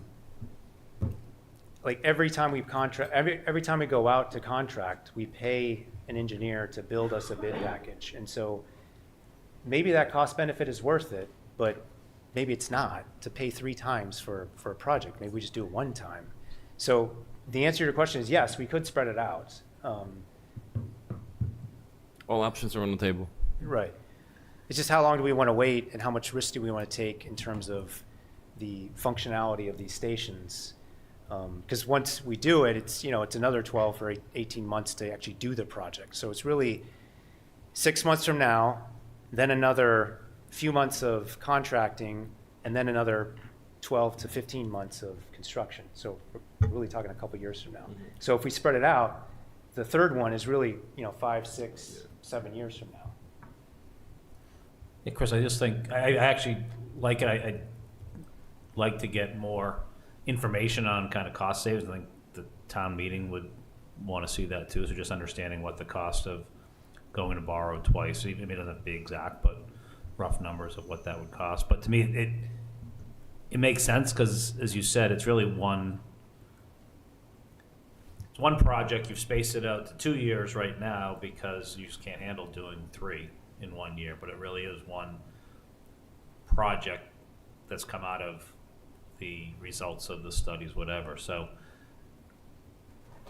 I think it's worth exploring to see if it's, if there's efficiencies and cost savings with doing that. So you want to? Yeah, I think like any project, we wouldn't borrow it all in once or all in 2. It's just a matter of, as we need it, we do short-term borrows and then commit long-term borrows. So there's no real saving on the borrowing end, one, because we're always borrowing. But it would be more whether or not there's any efficiency from the logistics standpoint or the bidding standpoint or something on that end. But relative to the borrow and the finance end, it's really not going to reflect any savings because of the method of borrowing that we do. I told you I didn't know what I was talking about on the financial sides. Good idea. But I think to the contractor too, you may, instead of going out, there's going to be bidding costs to put together the bid package. Yep. You do it once. I don't know what this work entails or don't want to do it myself, but it seems like if I was a contractor and said, hey, I got this whole thing and I've got 18 months worth of work versus 12 and then go to bid again, I think we may see better pricing because they like the surety that they have work for 18 months. So I think it's worthwhile to look at it and see what that is and try to show numbers. And I think because that's the questions that town meeting will ask, as you know. And just to be clear about who owns that next step, it does sound like it would be a question you'd be asking the folks who'd be doing this work, or is there another party we're talking about engaging? No, I think it's part. Yeah, of, we would. Yeah, it is. Okay. We just haven't done that yet, and we've got a little bit of time before kind of a next big milestone budget-wise. But if you said that's a stupid idea, I don't ever want to do that, then I don't want to waste a lot of time. But it sounds like there might be some, at least, you guys can say otherwise, but it sounds like there might be some interest in at least understanding the value of it, and we can define that, and then, come back. Sounds like a great idea. Yeah, I would look at three locations for cost savings then. Your staff time, because you guys are probably doing some of the management. Are you doing the construction management internally? Or monitoring the project? You're not hiring an OPM for this, or you are? We'll have a project manager, and then we will oversee them. Okay, so there will be your staff time. Yep, There'll be absolutely. OPM time. Yep. And then I think you'll most likely get better bids if it's one GC doing it for over 2 years. Maybe you can work with a cost estimator or OPM who's worked with the town or with you frequently to see what budget savings they think you'd get in the bids. Yep. Plus you'd be paying, today's dollars for work done next year. Right. So, yeah, I think that would be convincing in town meeting. I hope. Okay. Perfect. Great. That's it. Thank you. I'm gonna pivot, I've been asked to pivot on the agenda, if we could, because Chris is involved, so apologize to the schools, but I'm gonna move, to ask the town manager to come up to give an update on the community center and, potential capital projects, because Chris will be part of that, and then we'll go to the schools, so apologies, but thank you. Be quick. They're giving you a glare, so you better be quick. I know. I'm nervous.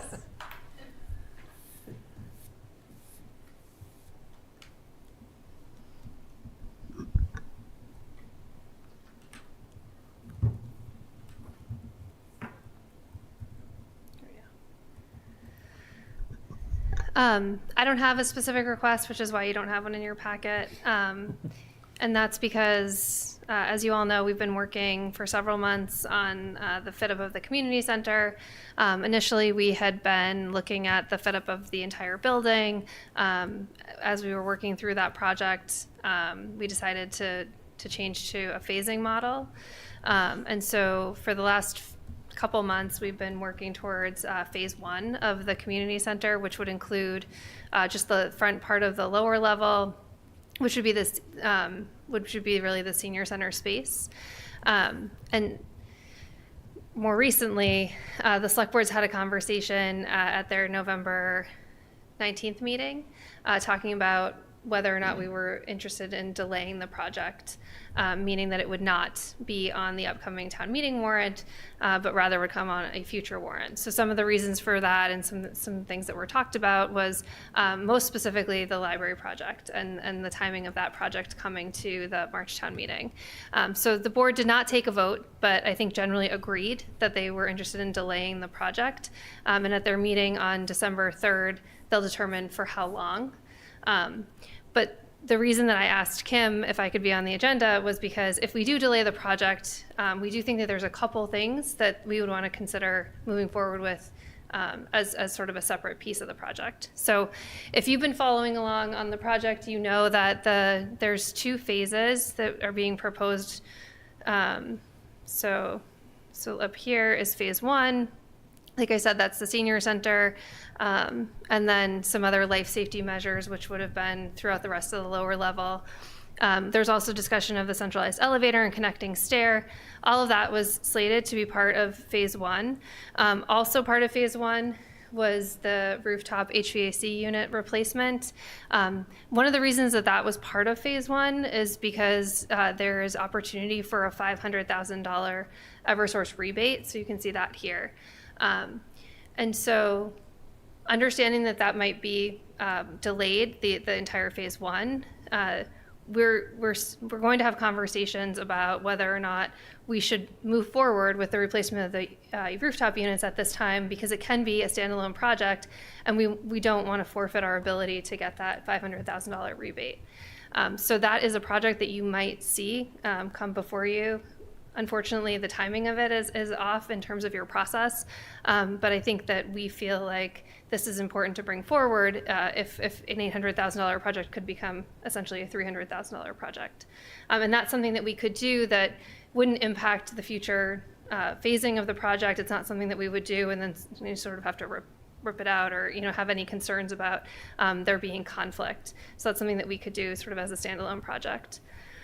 And then when we were looking ahead at phase 2, you can see that there's several items that are part of phase 2, but more specifically wanting to talk about this block here of projects. So this was identified, we've talked about it many times, even when we were looking at moving forward in March with phase 1, was the opportunity to address some of these projects which we would consider separate as standalone capital projects. So I think, have you already met with the Recreation Department? Yes. Okay, so the Recreation Department brought forward the pool as one of those items. And so there might be other items on here that we could move forward with. I think one that we might be interested in addressing, and I'm not even sure, honestly, if we would bring this as a capital item or if it's something that we could figure out separately, but the parking lot and sidewalk repairs would be something that we might want to consider moving forward more quickly, especially if the library is going to temporarily relocate in the lower level of that building. And as you can see here, that's certainly for conversation with both the library, our design team for the community center, and also our public works department to sort of understand the need there and if that's something we can do more quickly. And then the last thing that I really wanted to mention here is the emergency generator. This is sort of a rough estimate of $970,000.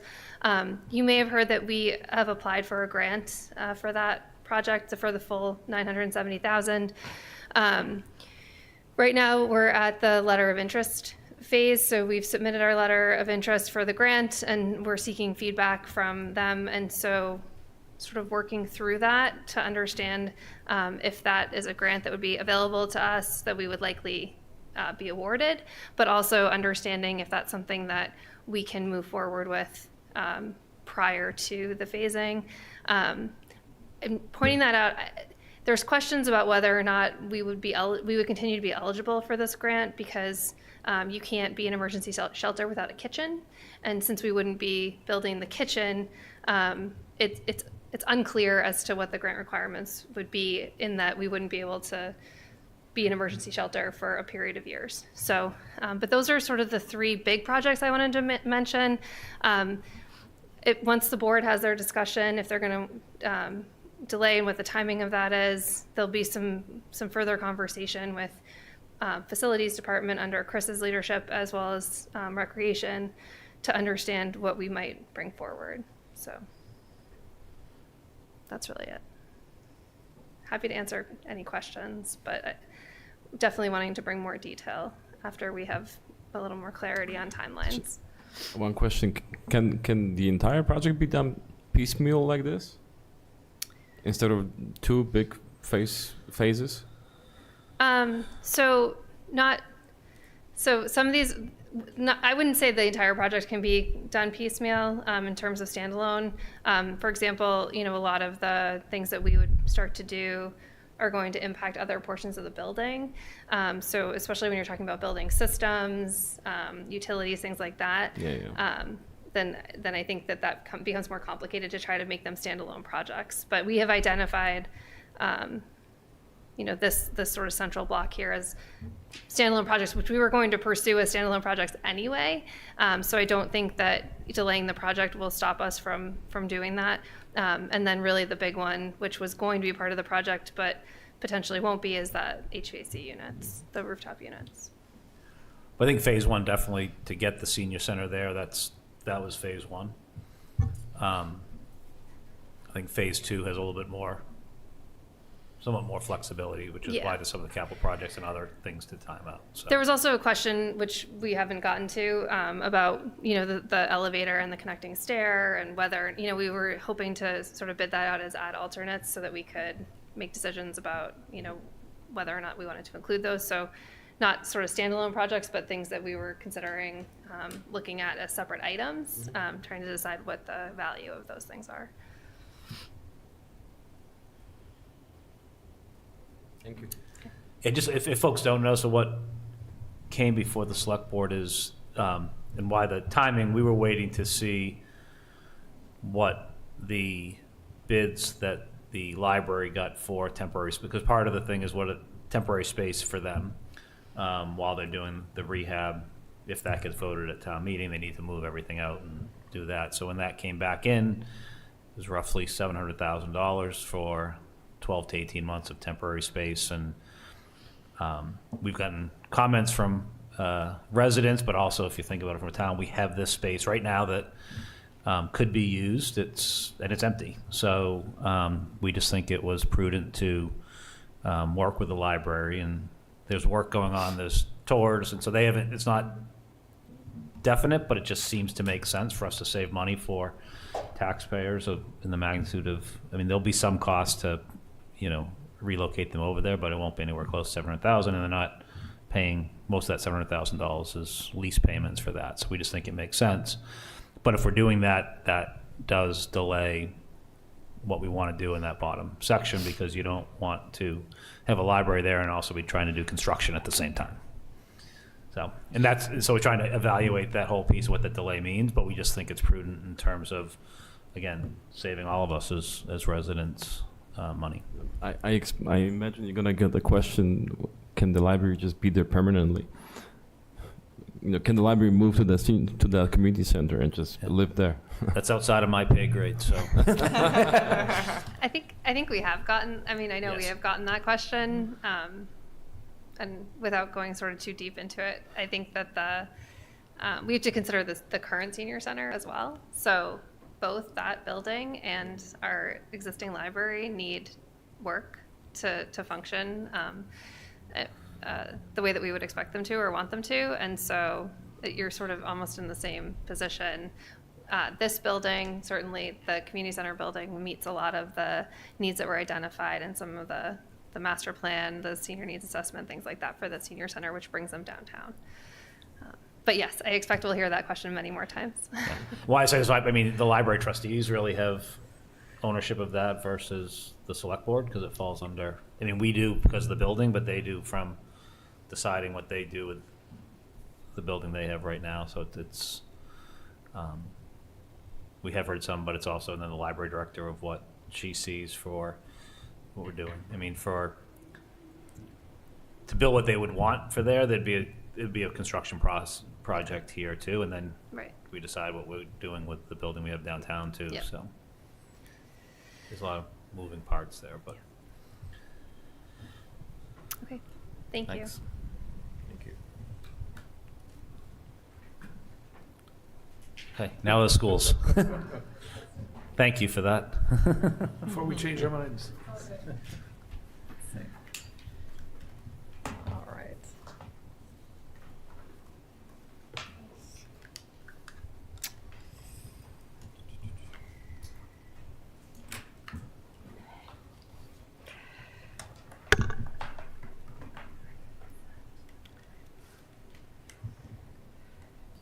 All right. Let's see. Look at that. Okay, fantastic. I wanted to, so first of all, hi. Very grateful to be here this evening. I'm Allison Borchers, your school superintendent for the few folks I haven't met in the room. And I think I need to allow this. And with me is Kelly Giacopello, who's our Director of Buildings and Grounds, and Anita Patel, who is our Director of Business and Finance. And I wanted to start off with just this quick overview.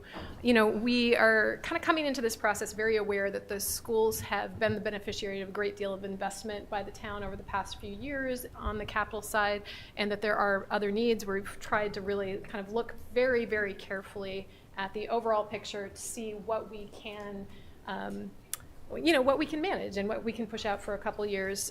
We're also very aware that next year we have kind of some other budget needs that are going to come up in terms of negotiating new contracts and things like that. So we're just trying to be mindful of the big overall picture. And I think you see that reflected in the kind of overall adjustments to the 5-year capital plan. Okay. So I want to just start and just note that before we dive in.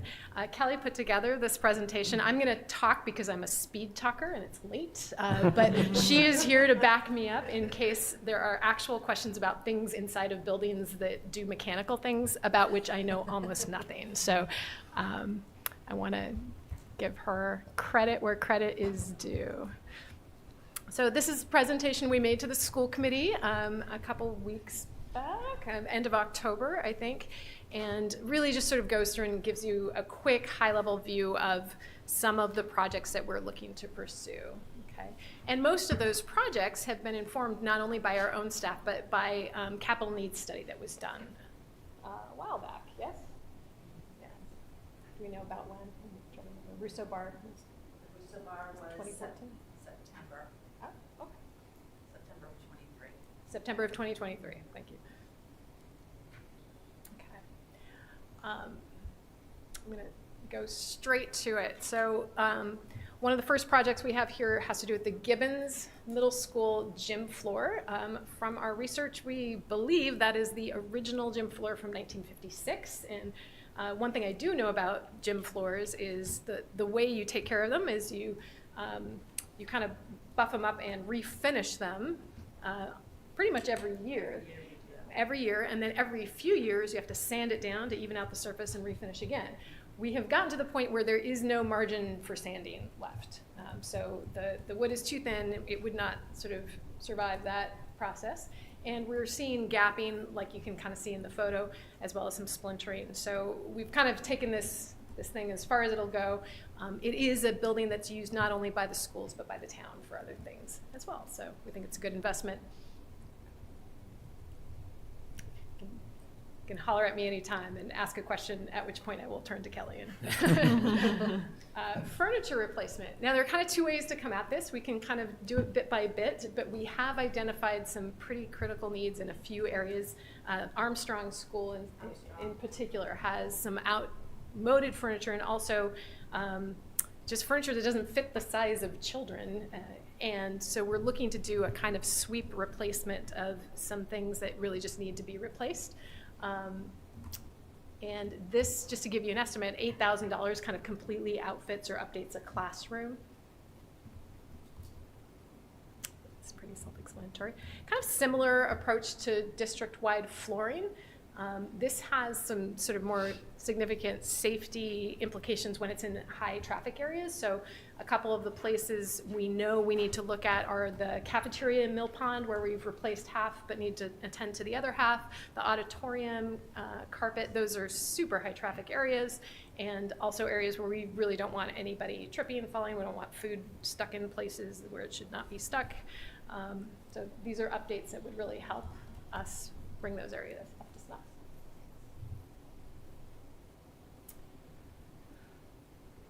Our HVAC and plumbing systems are many and complex, and we are looking for funds just to be able to kind of manage different systems in different buildings. We have a guy named Bill who keeps us up and running, Bill Caparino, who I have met in person. He's amazing. And he basically has run through and given us a sense of kind of parts for replacement and different sort of small scale fixes we can use throughout the district to kind of keep our operations viable. And again, this isn't an area of expertise for me, but it is, trust me that, you know, we want to get things as good as they can, because if Bill ever retires, I'm not sure what we're going to do. So.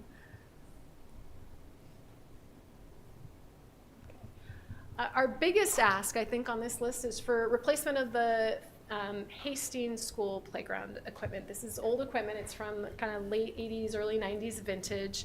It is, from a design perspective, out of date in that there aren't ADA accessible kinds of playground equipment, so it's not particularly inclusive.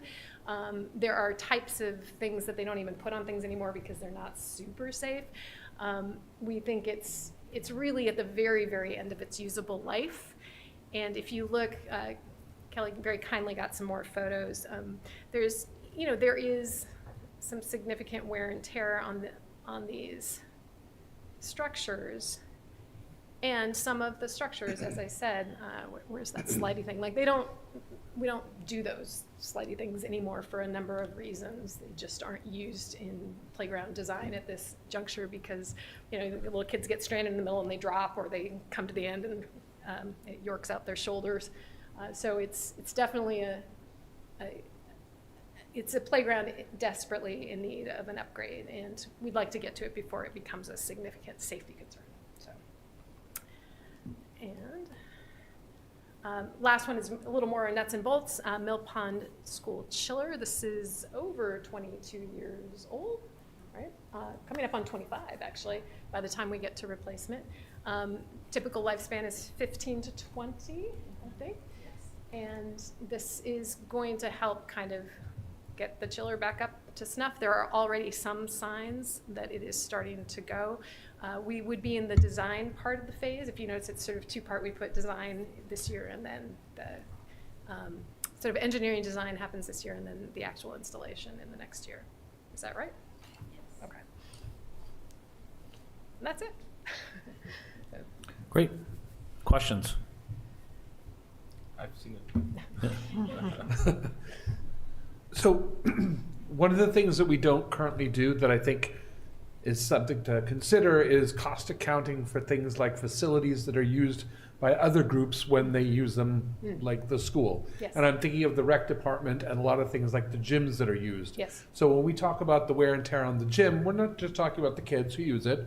That would be a school cost, but there's an additional wear that comes from the summer programs and anything else. So my question would be, is there an opportunity as we start talking about some of these internal replacements, like facilities, that we could begin a conversation with a new group of minds to think about maybe a $1 or $2 per person service fee for each program that kids come in with an eye towards supporting the maintenance of these facilities?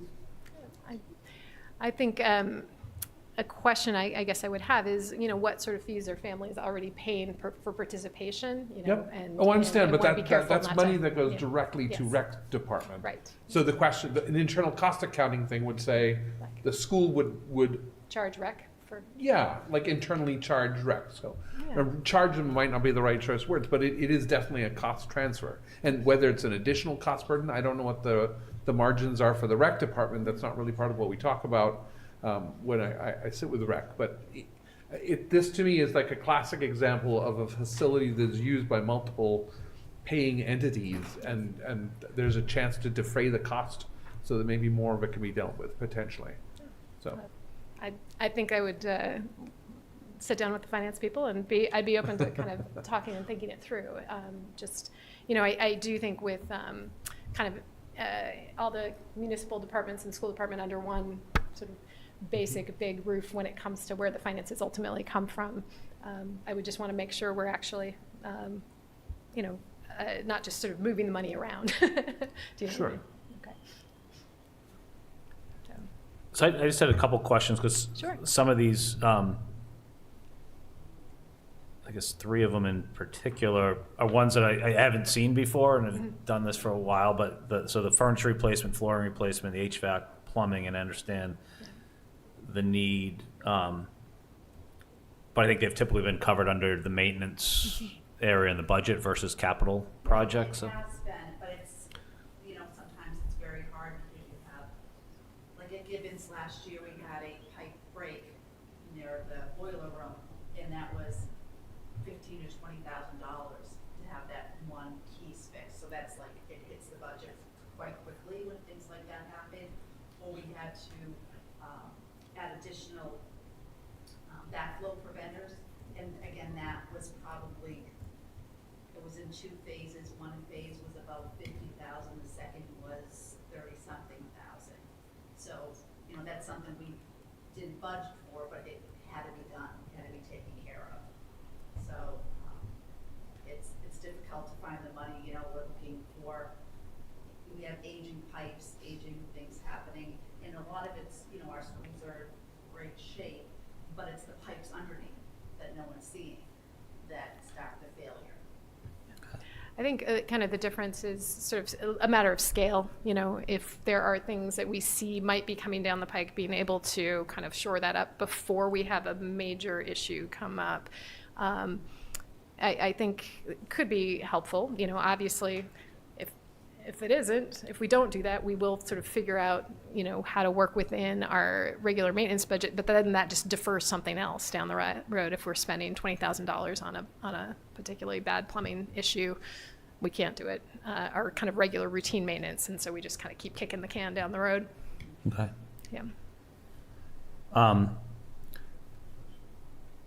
And then back, so furniture replacement, right now it's district, but like furniture, I think you mentioned Armstrong in particular. Would this money be solely for, and I think these are just questions I can imagine to have moved forward. It would be for all the schools that would partake in that. So I did do an assessment and I met with the principals and they showed me what they thought, and what the teachers are looking for. They're looking for storage, they're looking for different chairs because you have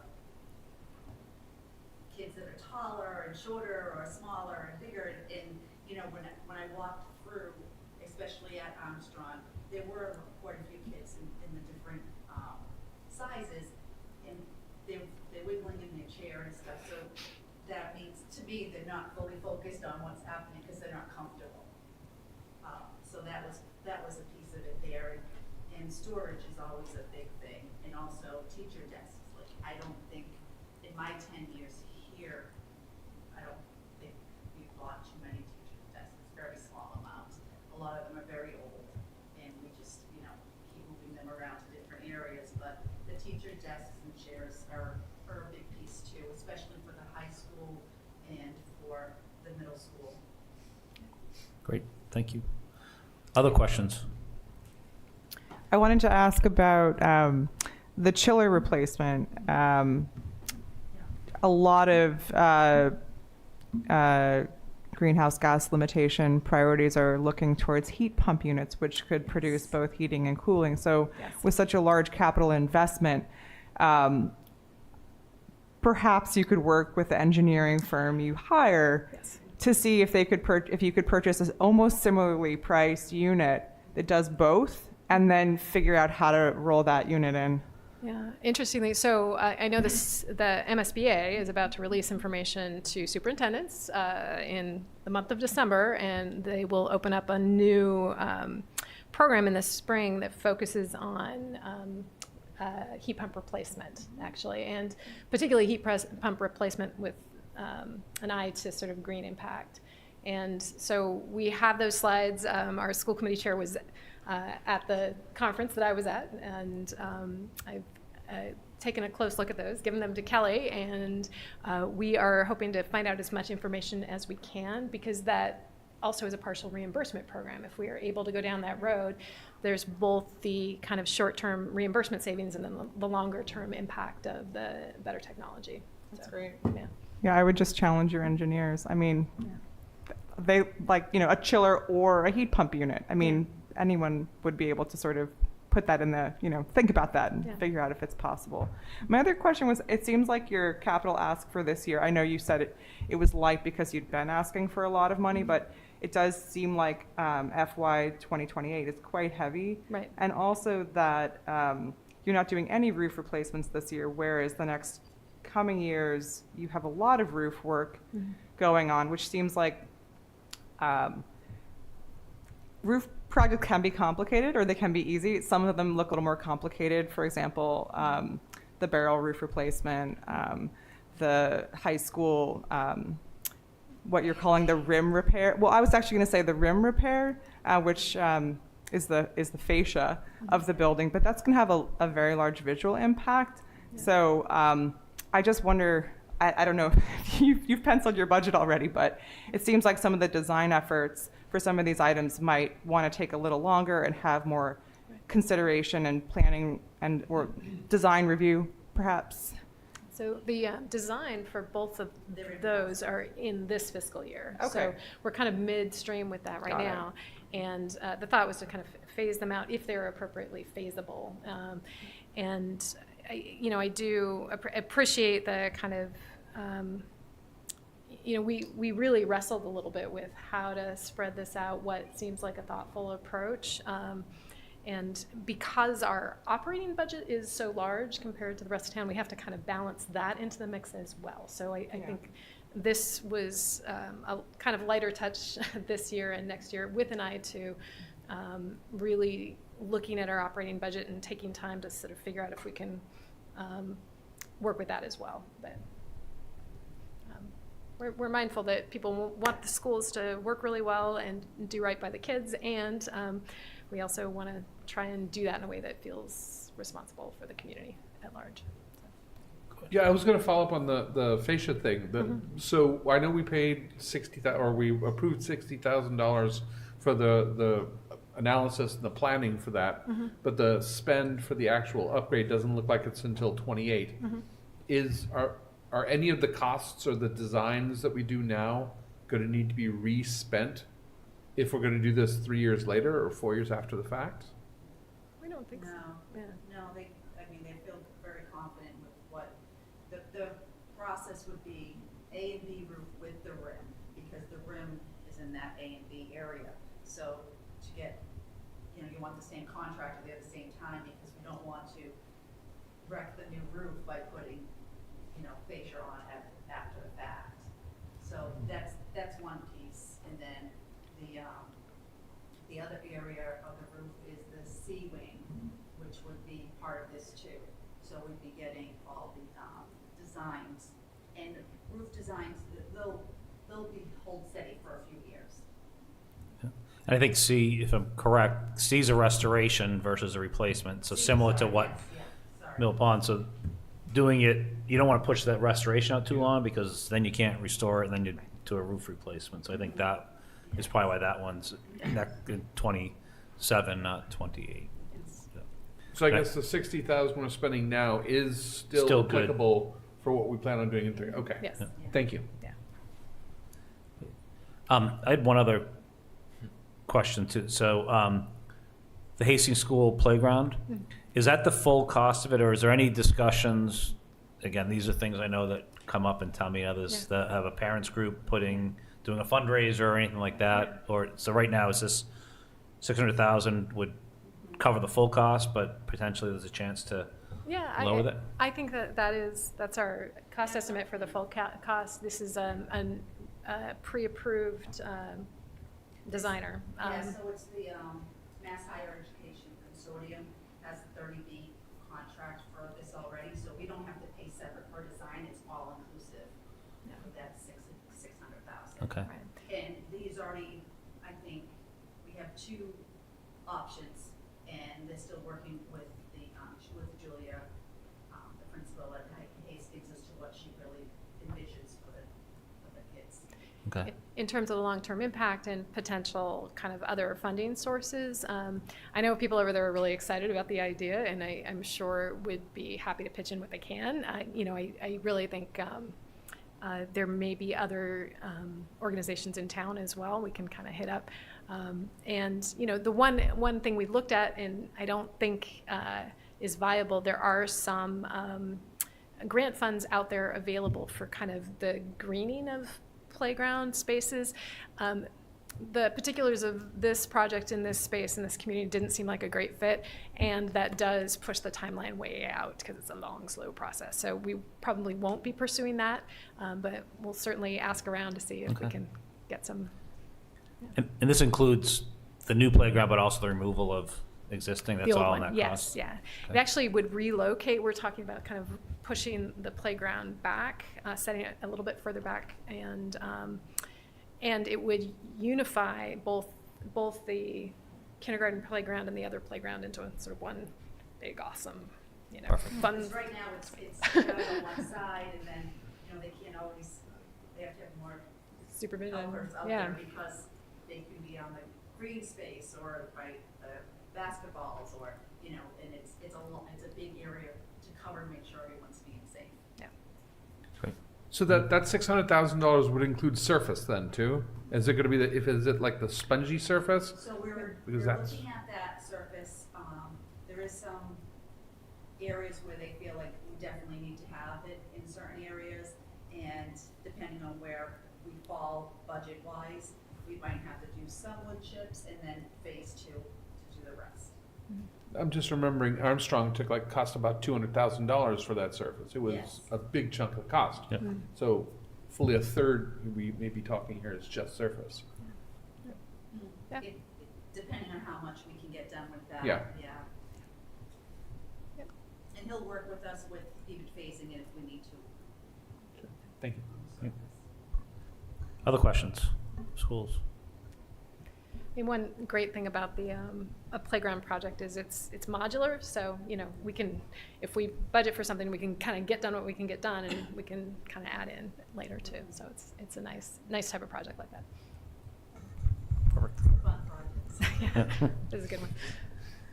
And just one thing, that whether or not you consider to relocate it, and any site work that would be involved would probably be outside of the 600 that you're quoting as if it was there. Is that correct?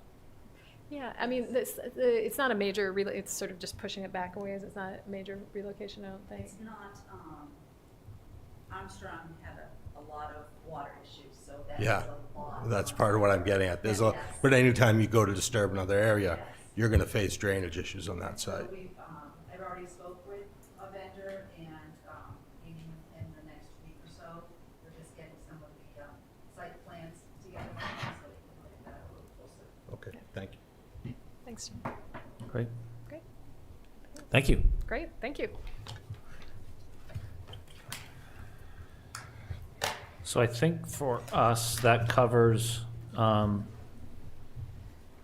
those pieces. So now, Kim, I think I'm turning it to you to help us out with, does that actually cover all the departments? That is everything that has been received.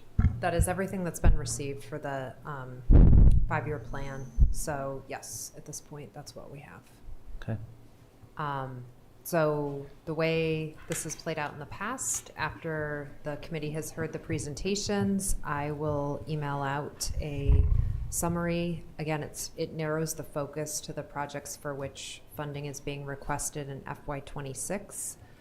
So it has all of those projects. It shows the funding ask, and at this point, the anticipated funding source by category. Keep in mind, some of the projects seek free cash. Some of them are from retained earnings. For instance, the golf course, there's no impact on free cash there. So it kind of parses all that out.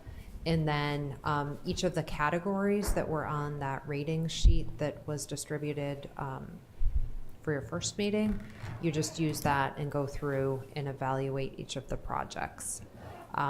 If you're able to do that, and if you, I just want to make sure, because I know we're coming up into the, the end of this week is the holiday. I have the spreadsheet pretty much ready to go and could send that out, if not tonight, first thing tomorrow morning. Is it feasible to get that back by midday Monday? I could then compile all of the results, and that could be the topic, the main point of discussion for your meeting that's scheduled Monday, December 2nd. But I just want to make sure that's what we're reasonable. being paid for, isn't it? The big bucks. If it helps, I have it here. It is. Yeah, if we can definitely get it by Yep. tomorrow morning. there's Gives 23 people a little bit more time. Yeah. Are folks okay with that, or? Okay. That works. Okay. Yeah, I think there's, it looks like it's a shorter project list than in years past. But then we'll get it out tomorrow morning, if not tonight. If you have any questions as you're looking at it or anything looks off, please just reach out and let me know. But once you fill in your ratings, again, it's just a spreadsheet. If you send it back to me, I'll compile everything, and I will get that out to you before the meeting at 5:30 on Monday, which is slated to be remote. But I will get it out as soon as I've received everything from everyone and can quickly put it together. One of the things too, the question typically comes up, these are the proposed funding sources. Ultimately, when this committee recommends the projects, it then goes to the town manager and kind of the internal review as we're preparing the budget. That's where that's looked at. And ultimately, when the warrant is prepared for town meeting in the spring, the definitive proposed funding source is identified, as well as any tweaks that may happen between now and then, firming up cost estimates. So generally, we will, as we approach town meeting and have those refinements, we will convene for the committee to again. review that and hopefully vote your support for those at town meeting. So it's possible, depending on how things go on Monday night, if you can reach consensus or agreement on your recommended budget, that may be it. But certainly if there needs to be more discussion or consideration, we could have one more meeting as long as it happened by the middle of the following week. I think that works for us, the town manager, the finance director, and I, as we work through the budget to get it read. It's due by December 20th. So that's our timeline, and that's why this process is so compressed. Anything I missed, Great. Ian? No. I've done this a few times. Andrew, you've done this a few times. Anything I've missed? But you're gonna send out the Mhm. ratings criteria for those that haven't done it. Yep. And you'll look, and I think if there's any questions, reach out to Kim. Or one of us, but there may be some questions just in terms of the way the criteria are written, but again, what we're trying to do is get everyone's independent ratings, and then it's kind of put together, and then we'll discuss where that comes up. And But they're very thoughtfully considered the criteria? Yes. Yeah. Yeah. They're good. Yeah. And they will explain too. Yeah. But if there are questions, don't hesitate to reach out. Just one thing of note, if you have questions, don't email the group because of open meeting Yeah. law. Just email Kim. Ian or Kim. Awesome. And again, I think what we've done in the past, we try to use those readings as the jumping off point for your discussion.